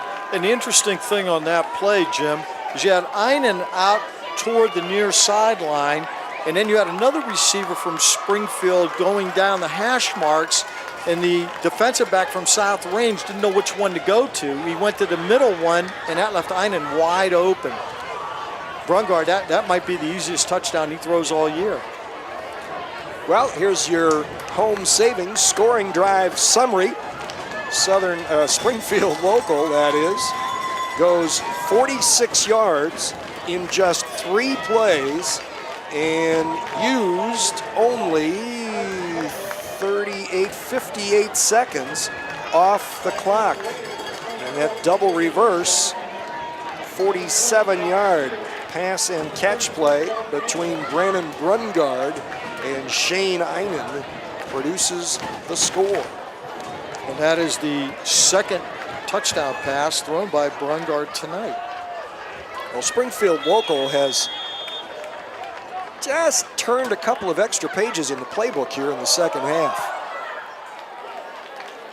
And don't forget, as this kickoff sails out of bounds, that whole sequence was set up, oddly enough, by a Springfield local roughing the kicker penalty that allowed South Range to keep the football. The Raiders were driving upfield, threw an interception, and had a late hit out of bounds, and it gave Springfield local great field position. And after a 3-yard loss on the first play and only a 2-yard gain on the second play, and then a long pause because of a cramping issue, the Tigers came right back out with that pass off the double reverse and struck from 46 yards out. And this is the one thing that coaches, it's kind of like a nightmare for them in the first game. Again, you're hoping your team doesn't make too many mistakes, but boy, South Range has done that. You don't normally see this team do that. They don't usually beat themselves. That's one thing Dan Yeagley really emphasizes. Not beaten yet. Trent Harold gets the handoff, and the big running back is stacked up at the line of scrimmage. You know, you can talk all you want about the fact that Springfield local's strength on defense is its speed and movement, but they have also been physical tonight, and they do. Coach Guerrero was right. Doesn't matter about size. They get a lot of people to the football. They do it with volume. There's no gain on that play. 2nd and 10. Allegretto, deep throw up the sideline, overthrown. There was some contact there by Mitchell Seymour, but the ball was uncatchable. And it will be 3rd and 10. And again, Seymour draped all over number 23, Chris Brooks. Brooks had no chance to get that one. Although Seymour was technically maybe beaten by a step, but it would have been a very tight window to get the ball into. The only way you're going to do that is to loft it in and let him run under it. 3rd and 10. Isaac Allegretto steps up nicely. Good throw over the middle and incomplete.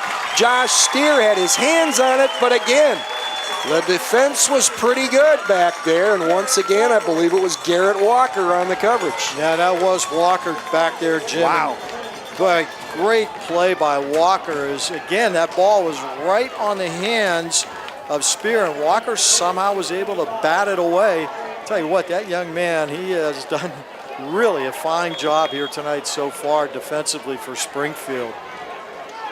That is a 46-second possession. Punt is away. Fair catch called for, and drifting back to make it cleanly is Evan Olin back around the 30. That's a 35-yard punt.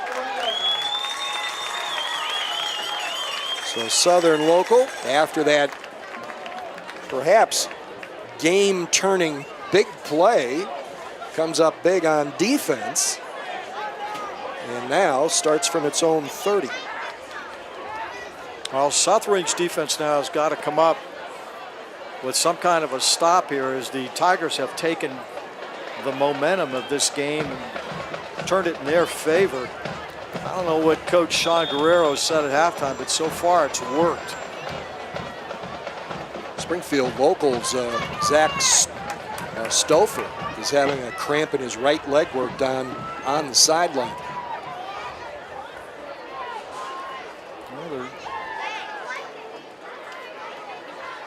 All right, Springfield local starts with a handoff, and this South Range defense is all over it. By that time, Jimmy, I think 7 South Range defenders were on the move in. They plugged every single gap, and they didn't even give Snyder a chance. As that time they shot everything, and they tackled him for a yard loss. So the ball now just inside the 30. Pretty much second and like 10 and a half.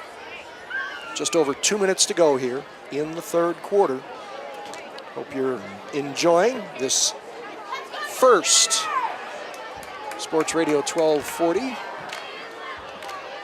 high school football game of the week telecast. Each one of our telecasts this season will be shown at least 8 times on Armstrong channels 20 and 100. Another pump fake by Brungard, and he just overthrows his receiver.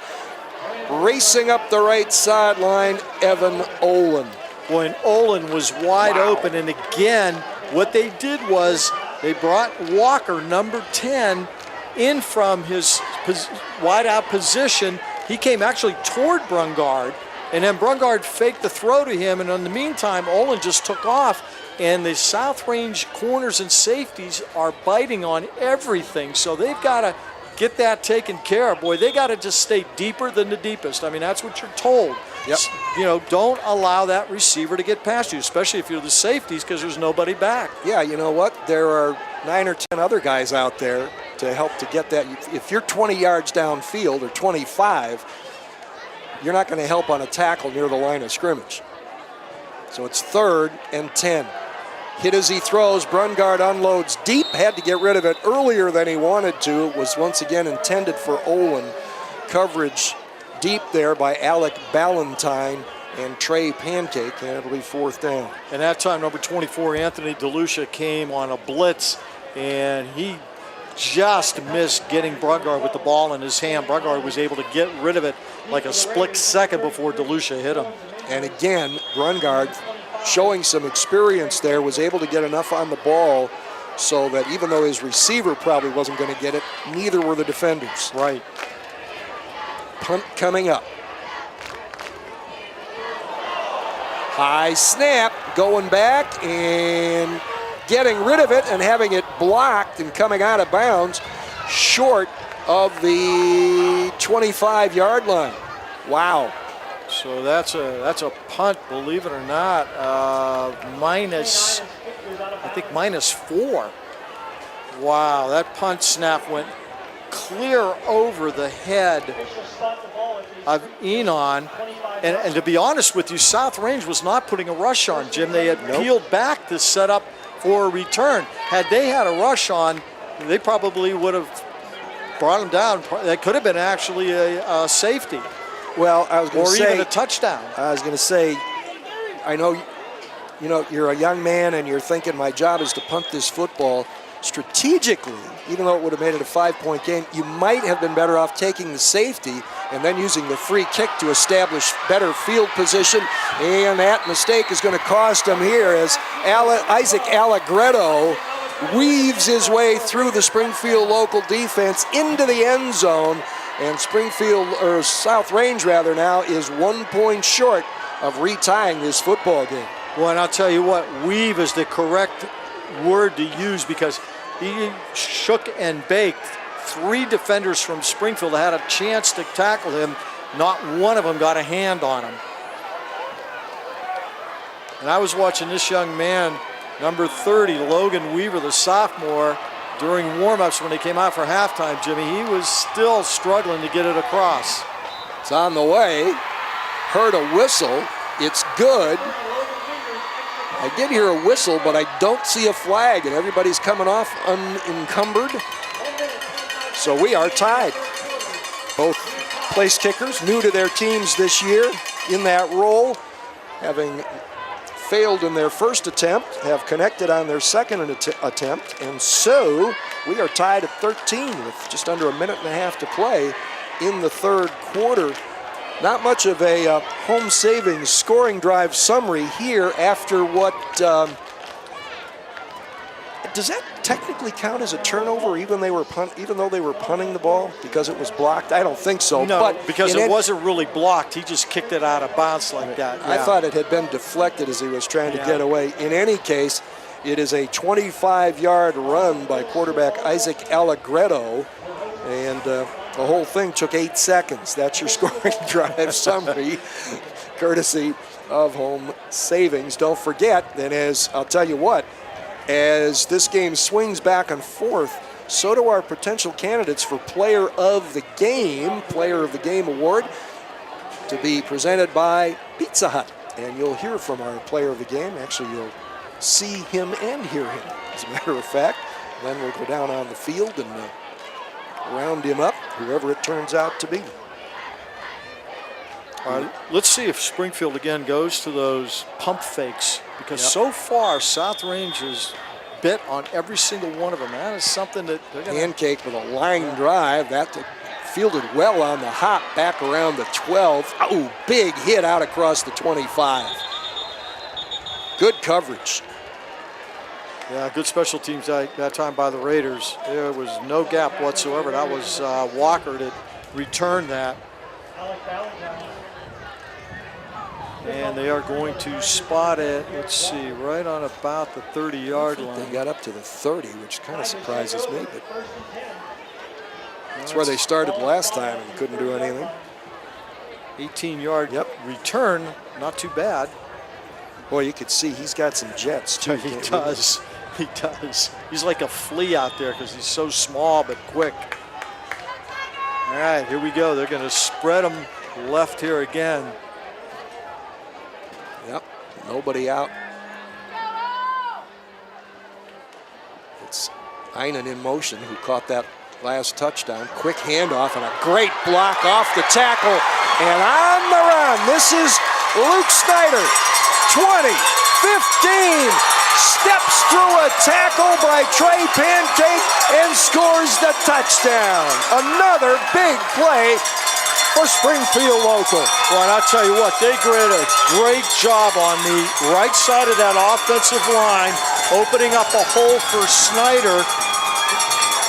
The tackle blocked down, the guard kicked out, and Snyder had a hole that you and I could probably went through, and then he turned on the jets and was able to get into the end zone. Great play by the offensive line of Springfield. Back-to-back one-play scoring drives. Wow. So on to attempt the extra point again is Clayton Medvec, sophomore. Blasts it and hits it solidly. And just like that, Springfield local is back to a 7-point lead, 20-13. The second straight one-play home saving scoring drive summary goes something like this.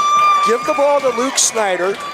Watch him make a very intelligent run right off the right edge and then turn on his state-ranked jets and blast down the right sideline, and then he caught Trey Pancake, actually had the angle and got him around an ankle on the dive, but Snyder ran through it, so it winds up being a 70-yard touchdown run, a 12-second scoring drive. Nice and tidy. Now, these are two teams which, again, they were used to scoring over 30 points a game last year. It was 6-0 at halftime, and now this is more like, I think, both offensive coordinators might have expected. Great work by both teams up front in both cases, because that's what's making some of these things happen. And Jim, Dan and Yeagley, the coach for South Range, one of the things that his keys were to success tonight was containing the speed of Springfield. Well, we just saw right there that didn't happen. And Springfield really, though, that's really the first time that any running back has been able to actually break one for a long gain like that. But boy, couldn't come at a better time for the Tigers. It has become a game of big plays. This game turned on an interception by J.T. Sandrock, and the teams have been throwing points up on the scoreboard like they're going out of style ever since. Down around the 3 on the return, and just barely across the 20 with 1 minute exactly to go in the third quarter. All right, that return was by Dylan Dominguez. Dominguez, a freshman, 165-pounders, backup running back. And it was about a 17-yard return. All right, let's see if we get another one-play touchdown. Why not, right? Hey, I'm having fun, aren't you? I'm enjoying it. I hope you're having fun at home, regardless of when you're watching this, or even if it's more than your first time. There's a floating throw, and Josh Steer couldn't come up with the catch. And again, some very physical defense by Garrett Walker. And the ball was, Steer was looking inside, the ball was thrown outside, so he had to turn, and that made his job a little more difficult. He still almost came up with the catch. Well, there was a lot of hand jousting going all the way down the sideline. The officials choosing not to throw the flag, and rightly so. It didn't look like anybody gained an advantage there. But you know what? They've been pretty good tonight about letting the kids play. Fake on the inside handoff going one way, it goes the other, and it's good for close to 6 yards there. And that was Stauffer on the, can't be. Stouffer? Yeah, it wasn't Stouffer. Oh, would have been Anthony DeLucia. DeLucia, correct. Got my lineups confused there. Sorry, folks. First time DeLucia's carried the ball. Carried it 22 times for a little over 100 yards last year. A little throw underneath. This is Ryan Davenport, little stiff arm, and he battles his way out to the 40-yard line and a first down. Boy, that was a great play. He was at this tight end position and just went out into the left flat, and he was picked up by Allegretto. Perfect pass, led him perfectly, didn't have to slow up or anything, and was able to pick up nice chunky yardage out to the 39. 13-yard pickup. Second time that he has caught a pass. He's going to switch from left to right. They have two receivers doing the same thing, Steer and Brooks. Brooks is split left. And what do we got? End of the third quarter. It has been a dandy. 6-0 at halftime, and now with South Range in the lead, and now going to the final 12 minutes, Springfield Local has the advantage, 20-13. You are watching and hopefully enjoying the Sports Radio 1240 High School Football Game of the Week on Armstrong, fourth quarter, straight ahead.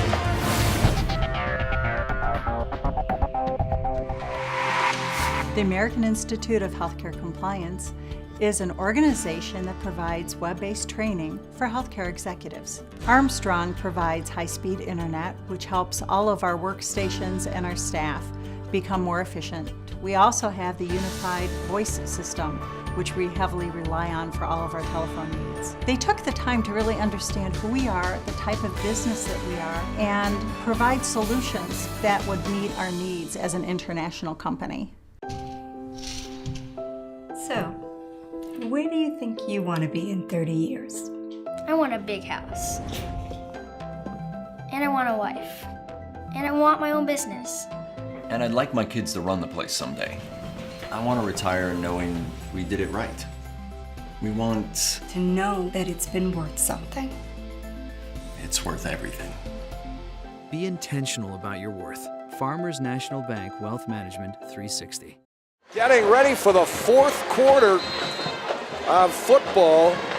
What has turned into a really exciting offensive show after a really exciting defensive show in the first half. It opens up with South Range 1st and 10 at its own 39, trailing 20-13. They give it to Trent Harold, and breaks free. The whistle did not blow. Harold, I was just going to say, it was a somewhat hesitant handoff and a big crowd at the line of scrimmage, but he battled free, spun out to the left, and picked up about 3 yards. I could have swore I heard a whistle blow, though, Jimmy. And I know you gotta continue to play. Yep. Well, you know what? It did, because they've marked the ball dead at the 40. Okay, that's what I thought. Well, now they've put it back at the line of scrimmage, so he didn't get anything. So right. It went from being about a 4-yard gain to nothing. So somebody, apparently the officials have had a discussion, and apparently there was a whistle, which would be natural at that point, that Springfield local maybe lets up, and that's why Harold broke free. Yeah, I thought his momentum was stopped. I did too. At the line of scrimmage, and then the whistle blew, and he continued to, as backs do, try to pick up some yardage. And that's where the confusion came in. Now, Coach Guerrero doesn't look like he's real happy, but they moved it back to the 39, so. Yep, no gain. Nope, and Coach Yeagley was out on the field prior to this. Well, here's something interesting. They still have first down on the marker. Yeah, it should be second. It should be second, unless for some reason the whistle we heard blew the play dead before it started. Well, let's see if that continues to be first down, and that's the case. The official, one of the side judges, is pointing that it should be second down. And it's still first over there. No, still first. Well, let's see what happens. I don't know. I don't either. Allegretto scrambles, hits his hot receiver out in the flat, and that's held to a 1-yard gain. And it was once again Trent Harold. So actually that play was blown dead because now it's second down. Right. Okay. Yeah, hey, it is what it is. Harold, that's the first catch he's made. Allegretto, 11 of 23, Jimmy. 2nd and 9. Harold last season caught 6 passes for 78 yards. Allegretto looks like an option. He's got the pitch man there. Wow. Was just trying to step out of a tackle to his right when he was blasted from his left, and gains another yard, and it will be 3rd down and 8. Well, you know what? You got to credit Springfield's defense that time. They had the pitch man covered. They had Allegretto covered. Harold wasn't going to get the pitch. Allegretto turned it inside. There was no place to go. Great defense that time by Springfield. And they do find the football and get to it. Well, that speed comes in handy on the defensive side too, as well as the offensive side. There's a delayed handoff to Harold. Again, however, Springfield local at the second level gets 4 or 5 guys to Harold and knocks him to the turf, well short of the first down. And you know what? They've done a better job here in the second half, taking him down with the first hit. And like you said, then comes the second, the third, and the fourth hit. So they've done a better job of containing him than they did in the first half. Well, do they look to draw him offside here? 4th and 1 short of midfield. Nope, they're going to run it. Allegretto breaks a tackle in the backfield and leans out to the midfield stripe to get the first down. Man, he just picked that up under sheer determination because Springfield had that play all snuffed out. But give Allegretto credit. He knew where he had to get to, and he got there. So a first down right at midfield for the Raiders. There was nothing wrong there with Springfield locals' defensive reaction or execution. Allegretto just outwilled them. Quick throw over the middle. Gehring has it at the 45, tries to spin free and picks up a couple extra yards for his effort. Yeah, he did a nice job that time. He could have been stopped for about a 3-yard gain, 4-yard gain, but he turned it into a 7-yard gain by spinning out of a couple of tackles and refusing to go down on the first hit. 2nd and 3. Ball now in Springfield local territory at the 43. Jacob Gehring, a sophomore, had just 1 catch last year for 32 yards. Short drop, quick throw, tipped away. Great coverage by Evan Olin. He was a step behind Chris Brooks, but he was able to get an arm out and backhand that ball away. Well, there was a lot of traffic, too, in that pass pattern. Boy, I'll tell you, there were like 5 guys kind of like in a little circle right there. And didn't think that was going to be completed, and it wasn't. Good coverage by the Tigers. 3rd and 3. Reminder, there's plenty of competition right now for our Pizza Hut Player of the Game award. Fake handoff to Harold. Short drop, quick throw, maybe some broken communication there. Also a good rush. And Allegretto didn't have a chance to make what he probably would have thought would have been his best decision. Into the ball game is David Duval at the will linebacker. 4th down and 3 for South Range. And the Raiders will call the timeout. With 8:46 left in the ball game, they have the ball, but it's 4th down, and they trail 20-13 on the Sports Radio 1240 High School Football Game of the Week on Armstrong.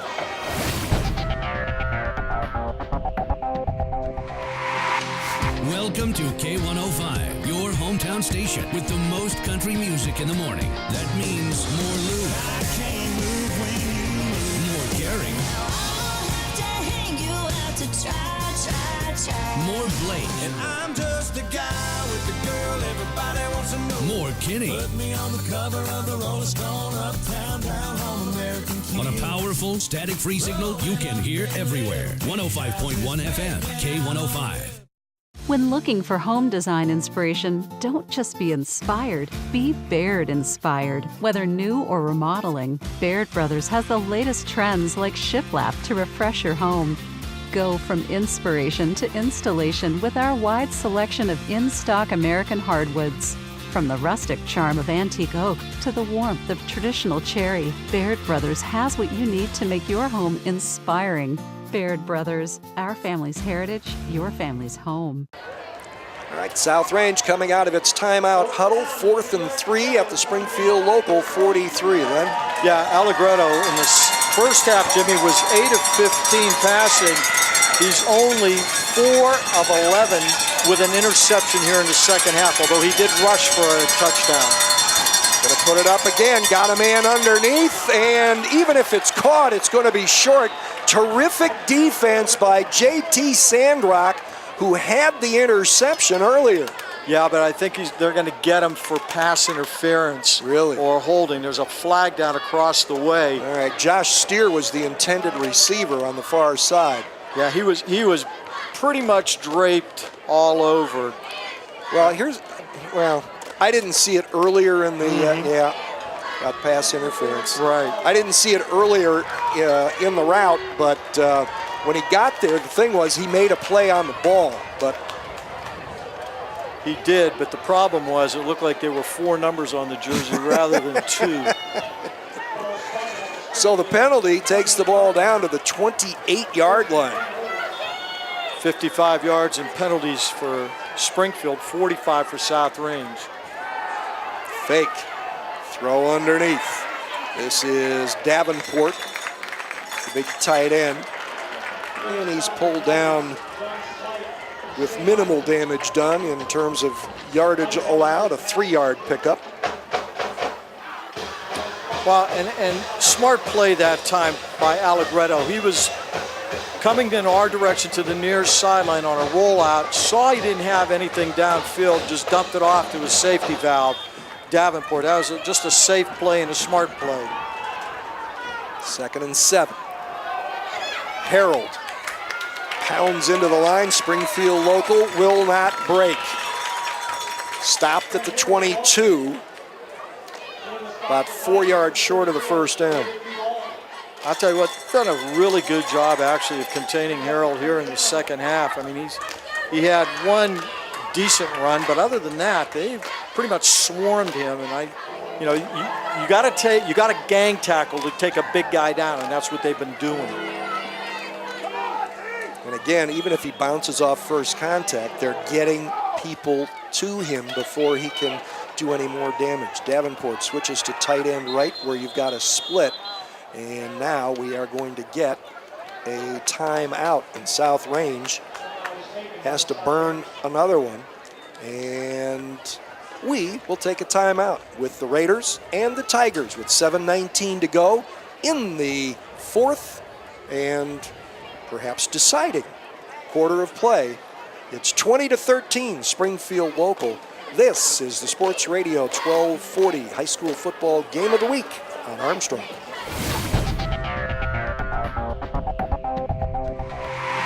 The only thing better than pizza is free Pizza Hut pizza. And only Hut Rewards lets you earn free pizza faster than ever by giving you points on every dollar you spend online. You can earn a free pizza in as little as one order. Sign up today at pizzahut.com. No one out-pizzas the Hut. So, where do you think you want to be in 30 years? I want a big house. And I want a wife. And I want my own business. And I'd like my kids to run the place someday. I want to retire knowing we did it right. We want... to know that it's been worth something. It's worth everything. Be intentional about your worth. Farmers National Bank Wealth Management 360. Friday is closer than you think.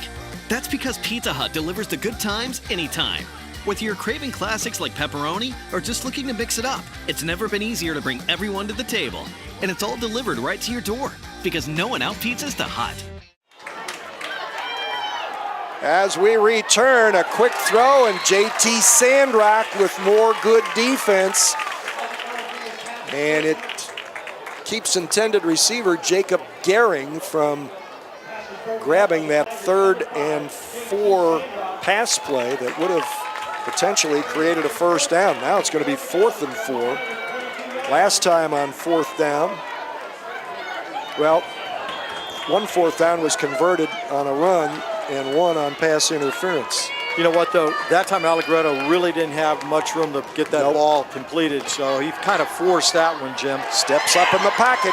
Can he run for it? Yo, he loses the football as he gets to the marker, and South Range has recovered. Springfield local, rather, has recovered.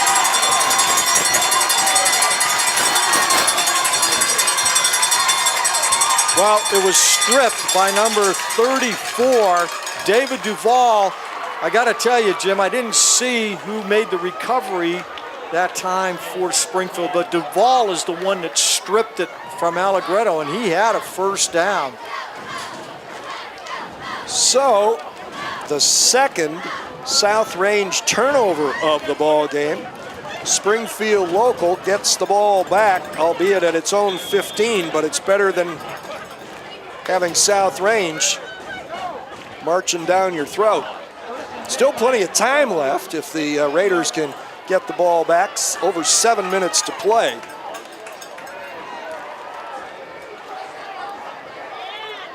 Brandon Brungard going under center. Hasn't done that too much tonight in that eye. Going to give it to the tailback. Good shake and bake coming to the outside. First down and more. And once again, that was Luke Snyder, who's having a pretty good night. Had a 70-yard touchdown run. Yeah, Snyder bouncing it to the outside, and boy, number 16, the cornerback for South Range, Alec Ballantyne, had Snyder dead to rights with about 2 yards past the line of scrimmage, and Snyder put a super move on him. That turns out to be a 17-yard gain out to the 32-yard line. 12 carries, 133 yards for Snyder with a touchdown, Jim. Again, out of that tight I formation. Snyder again looking for running room in heavy traffic out across the 35. And again, he is quick of foot, both laterally and north and south. but he also packs 188 pounds on that 5'6" frame, so he can run with some power inside. And not only that, he was very patient on that run right there. Now, he didn't necessarily bounce it outside, but he was waiting for his hole to open up. The offensive line is starting to push the defensive line of South Range back, so he was very patient on that run and picked up what he could. Snyder is no stranger to collecting a lot of yardage. He gained almost 1,100 yards last season, and remember, that's in 10 games. No playoffs there. Brungard turns. Snyder again. This time he does bounce it outside, but he's going to be grabbed, spun around, and dropped short of the 40-yard line. Snyder, by the way, with that 70-yard touchdown run earlier, that was longer than his longest run last season, which was 68. Now he picked up 2 yards there, but that time South Range doing a much better job of containing Snyder. He bounced it to the outside. Looked for a minute like he had the corner, but boy, the Raider defense, the linebackers in the secondary came up to make the stop. 3rd down and 4. Springfield Local has checked David Duvall in now, listed as a running back. May get a timeout here because Brandon Brungard is kind of moseying toward the near sideline, as though, you know what, they're just going to chew clock here, I think, and maybe take a timeout. Yeah, why not? And again, you know what, I hate to be repetitive all the time, but it's something that we have to say. When they have gone back and did the pump fake, twice South Range's secondary came up, and twice Brungard was able to hit his receivers for touchdowns. And once he almost hit him, just slightly overthrew him because he had to rush the throw. Yeah. Brungard, I mean, his numbers aren't great. He's 9 of 16 as far as throwing. That's okay, you know, a little bit over 50%. And, you know, yardage-wise, though, he's if I could do a real quick math, I'm usually pretty good at this, 35. Well, he did just over 56% of his passes last year, and in 13 games, threw for, make that 14 games, threw for just under 1,200 yards. Well, he has 119 yards right now, so, and which would be, if he averaged that, it would be almost 1,200 for the season. Yeah, and that'd just be in 10 games. Exactly. But both of these teams, especially South Range, inclined to toss the ball around a little bit more. South Range is, most of you who have been paying attention to high school football in the area for any length of time, South Range used to be pretty much a wing T type team. A lot of misdirection. They were difficult to play because you didn't see that every week. Difficult to duplicate in practice with your scout team. So that gave them a kind of a defensive advantage right away, and then offensively, because of that, you know, they were able to chew up a lot of yardage. They've always had a good blocking back as well, and a speedy back, and a decent quarterback who was able to manage ball safety. Nice little rollout, flip, catch, and run. Zach Stouffer making the catch and getting it into South Range territory. Yeah, that was just a pretty play right there. Simple play. They sent Stouffer out into the flat, and Brungard had plenty of time, didn't rush the throw, made it an accurate throw, and a pickup of 15 on that one. Ball spotted at the South Range 46, and now the clock begins to become a factor. We're under the 5-minute mark. Again, both teams have struck with big plays in the third quarter. You know, Jim, you were talking about simulating in practice. The one thing you can't simulate in practice is speed. And that's something that that's just a God-given thing, and you can't replicate it. Snyder again, flagged from the back judge. Tosses it right into the middle of the pile. Good accuracy there. I think he hit him right in the face mask. Well, I was hoping, you hope you hit a guy in the back of the helmet. You don't want to throw it in. And wasn't there an NFL referee who created an eye injury when he threw a flag? I think it was in a Browns game, as a matter of fact. Go figure. The call is against Springfield Local. Yeah, a little holding on the play that time, and it's going to be declined by South Range. Interesting call. So the game was won by Snyder. And it is 2nd and 9 from the South Range 45. Yeah, well, time. they didn't, I think, because of time, they don't Right. want to give them the extra down. They're going to put it on their defense here, the Raiders. Exactly. Out of the eye. Brungard continues to work from under Corey Brungard, the 295-pound center. Play action, roll, ball tipped behind the line of scrimmage and falls incomplete, bouncing into the hands of Zach Stouffer. Now it'll be 3rd and 9. That's that 6'2" wide receiver defensive end, Jacob Gehring, with a nice job. Left his feet, but the Brungard had already committed, so when he left his feet, he was able to bat it down. Otherwise, it was open in the flat again. That could have been a completed pass, but boy, good play by Gehring. Well, again, even though both of these teams have kind of come out of their offensive shells here in the second half, we are seeing some terrific defense played by both teams. And 20-13, Springfield local with 4:14 to play. And they're taking as much time, Jimmy, as they possibly can. We don't have a 25-second clock, but the back judge puts his hand up when there's 5 seconds left, and now that Brungard sees that, he'll go into the play. Quick throw, got him at the 40-yard line, making the catch. Garrett Walker hit immediately and dropped. It's going to be a little slow to get up. Took a pretty good pop. Yeah, that's a safe play, though. You know, you're throwing it out. Walker, nice comeback move to keep the defender from intercepting that, and a good play by the corner at South Range. I think that was number 25 that did that. It'd be Luke Snyder. 4th and 4. And even though the ball is in South Range territory, this is a terrific chance to make field position a big part of the closing moments of this ball game. Again, Springfield local using as much time off the clock as possible. And I think they're going to take a penalty here. Yep, because what's another 5 yards? It's not really going to make too much difference. It helps your punter. Yeah, and I'm going to bet, I'm not a betting guy, trust me, but I'm going to bet that Eon's going to kick this out of bounds.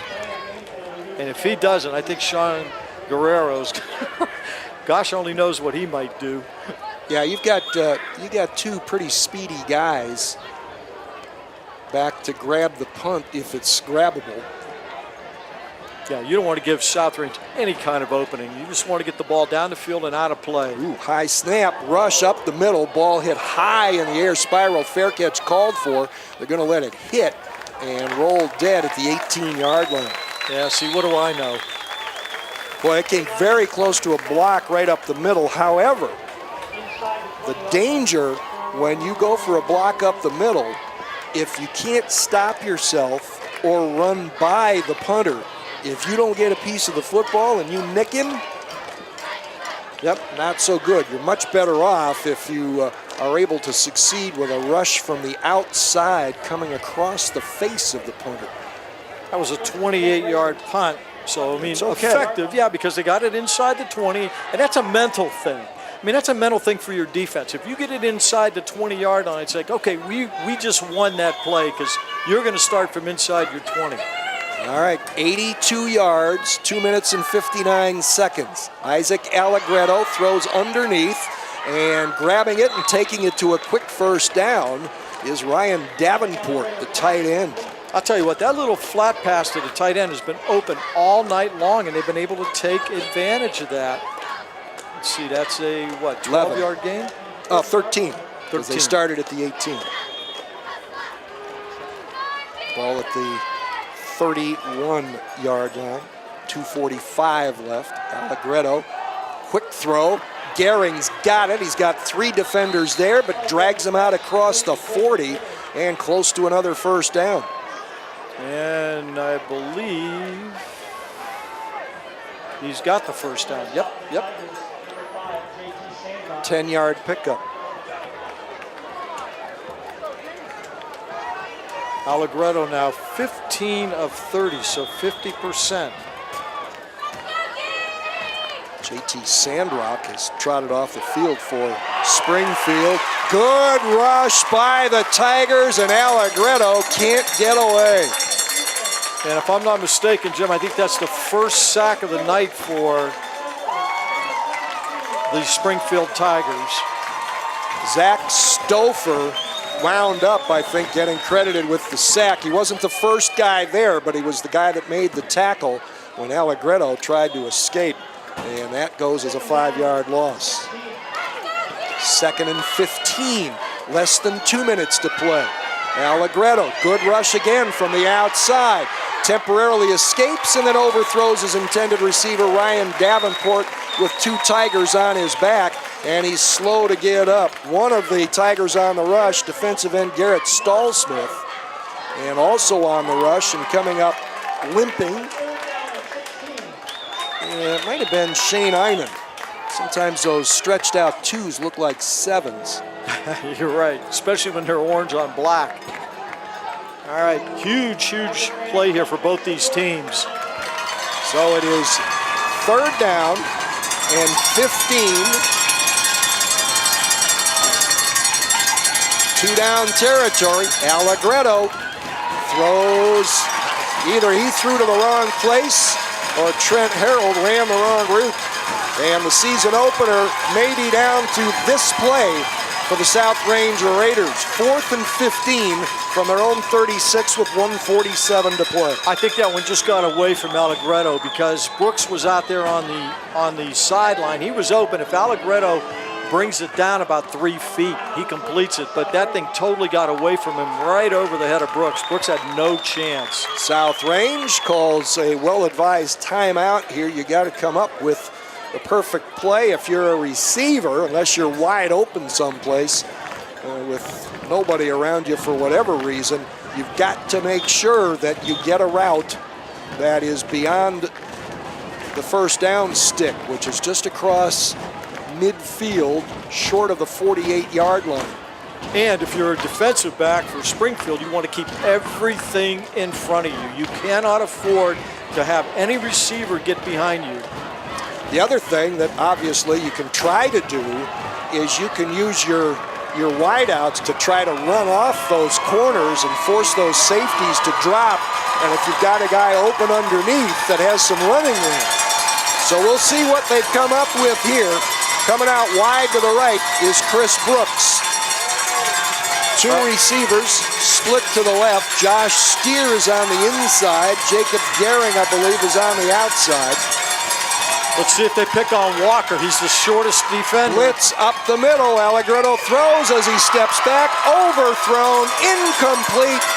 Springfield Local will take over on downs. Boy, I'll tell you what. Again, he was forcing it. There was nobody open. There really wasn't. And Allegretto just praying for a completion. Great coverage by Springfield. They did not get sucked in on anything. They kept their distance. They kept their ratio to the receiver. It was great coverage by Springfield. So Springfield Local won't have to do much. They take the ball over at the South Range 36. South Range is out of timeouts.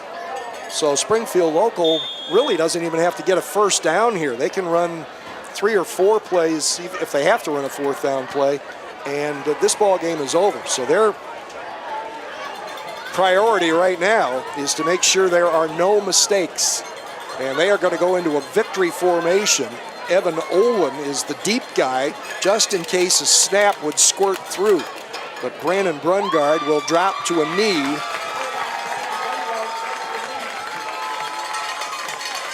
Well, big win, South Springfield Local, trailing this all-time series 28-16 with 2 ties.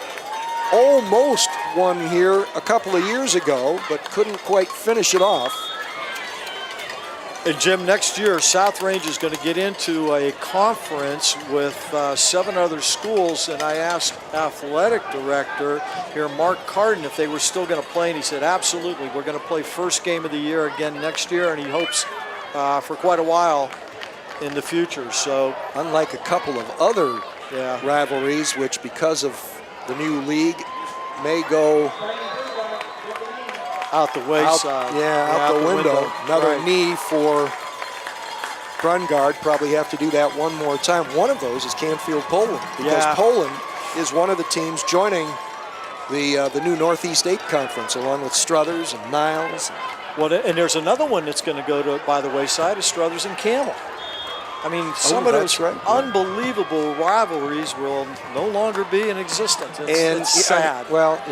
It is sad. I can't believe you can't figure out a way to do that. But back to this game, which now is going to be over as Brandon Brungard takes 3 straight knees, and the clock will run down, and Springfield Local will have defeated its rival South Range. No pressure to go 10-0 this year. The Raiders will be looking uphill going into game 2. Final score, Springfield Local 20, South Range 13. Stay tuned. We will have our Pizza Hut Player of the Game presentation coming up next in our post-game report here on the Sports Radio 1240 High School Football Game of the Week on Armstrong.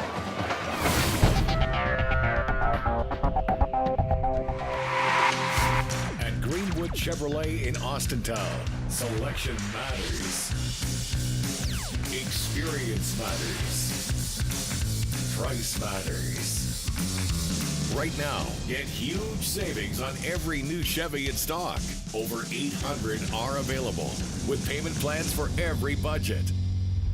Where you buy your Chevrolet matters. Austintown is Chevytown. Greenwood Chevrolet. Well, I hope you enjoyed this first Sports Radio 1240 High School Football Game of the Week telecast on Armstrong. And once again, no matter when you're seeing this, all 10 of our telecasts this season will be shown at least 8 times on Armstrong Channel 20 and Armstrong Channel 100. So there's no excuse to miss one. Always, even if you're even at the game in person, great chance to get a second look. We're going to get a first-hand look at our Pizza Hut Player of the Game tonight. Our Len Gessler is down on the field now with number 25, running back and a pretty good defensive player too, Luke Snyder. I am down on the field here with our Pizza Hut Player of the Game, number 25, Luke Snyder from Springfield. And Luke, first of all, congratulations on a great win. That's a heck of a team that you guys just beat. Yeah, thank you. Appreciate it. They were a great team. Great team. Very fundamental and just didn't make too many errors, but we capitalized when they did. I know last year they beat you up pretty good. What was the mindset coming in? Because you've played them, over the years quite a bit. Yeah. Last year we didn't do so hot against them, and we didn't play like we should have. And this year we made sure of it. This is the last time we're playing South Range, so we had to give it our all, and they're a great team to do it against. Yeah, they really are. Well, you carried the ball, young man, 13 times for 140 yards and a touchdown. And I know a lot of running backs give their line credit, and I'm sure you're that way too. Your offensive line did a really great job tonight. Yeah, they did. We prepared for them. Everybody on the line, everybody knew what they were doing. They did what they were supposed to do, and nobody was selfish, did something that they thought they had extra or anything like that. They all just did the roles, and it worked out. Talk to me a little bit on that 70-yard touchdown. Describe to me how that thing opened up and what you saw. It was the perfect scenario for how Coach Brungard drew that play up. It was just the perfect play. We couldn't execute it any better. You know what? And I know that a lot of the coaches in the area, I know your coaching staff, realize how much speed you guys have. You guys got to be pretty cool about that. I mean, knowing that, you could outrun most defenses. Yeah, it's definitely a great quality to have, especially, with our wide receivers being able to burn people down the field. It's always a threat, so that opens up the run game. And I'm assuming that you don't mind carrying the load. I mean, like I said, you carried the ball 15 times.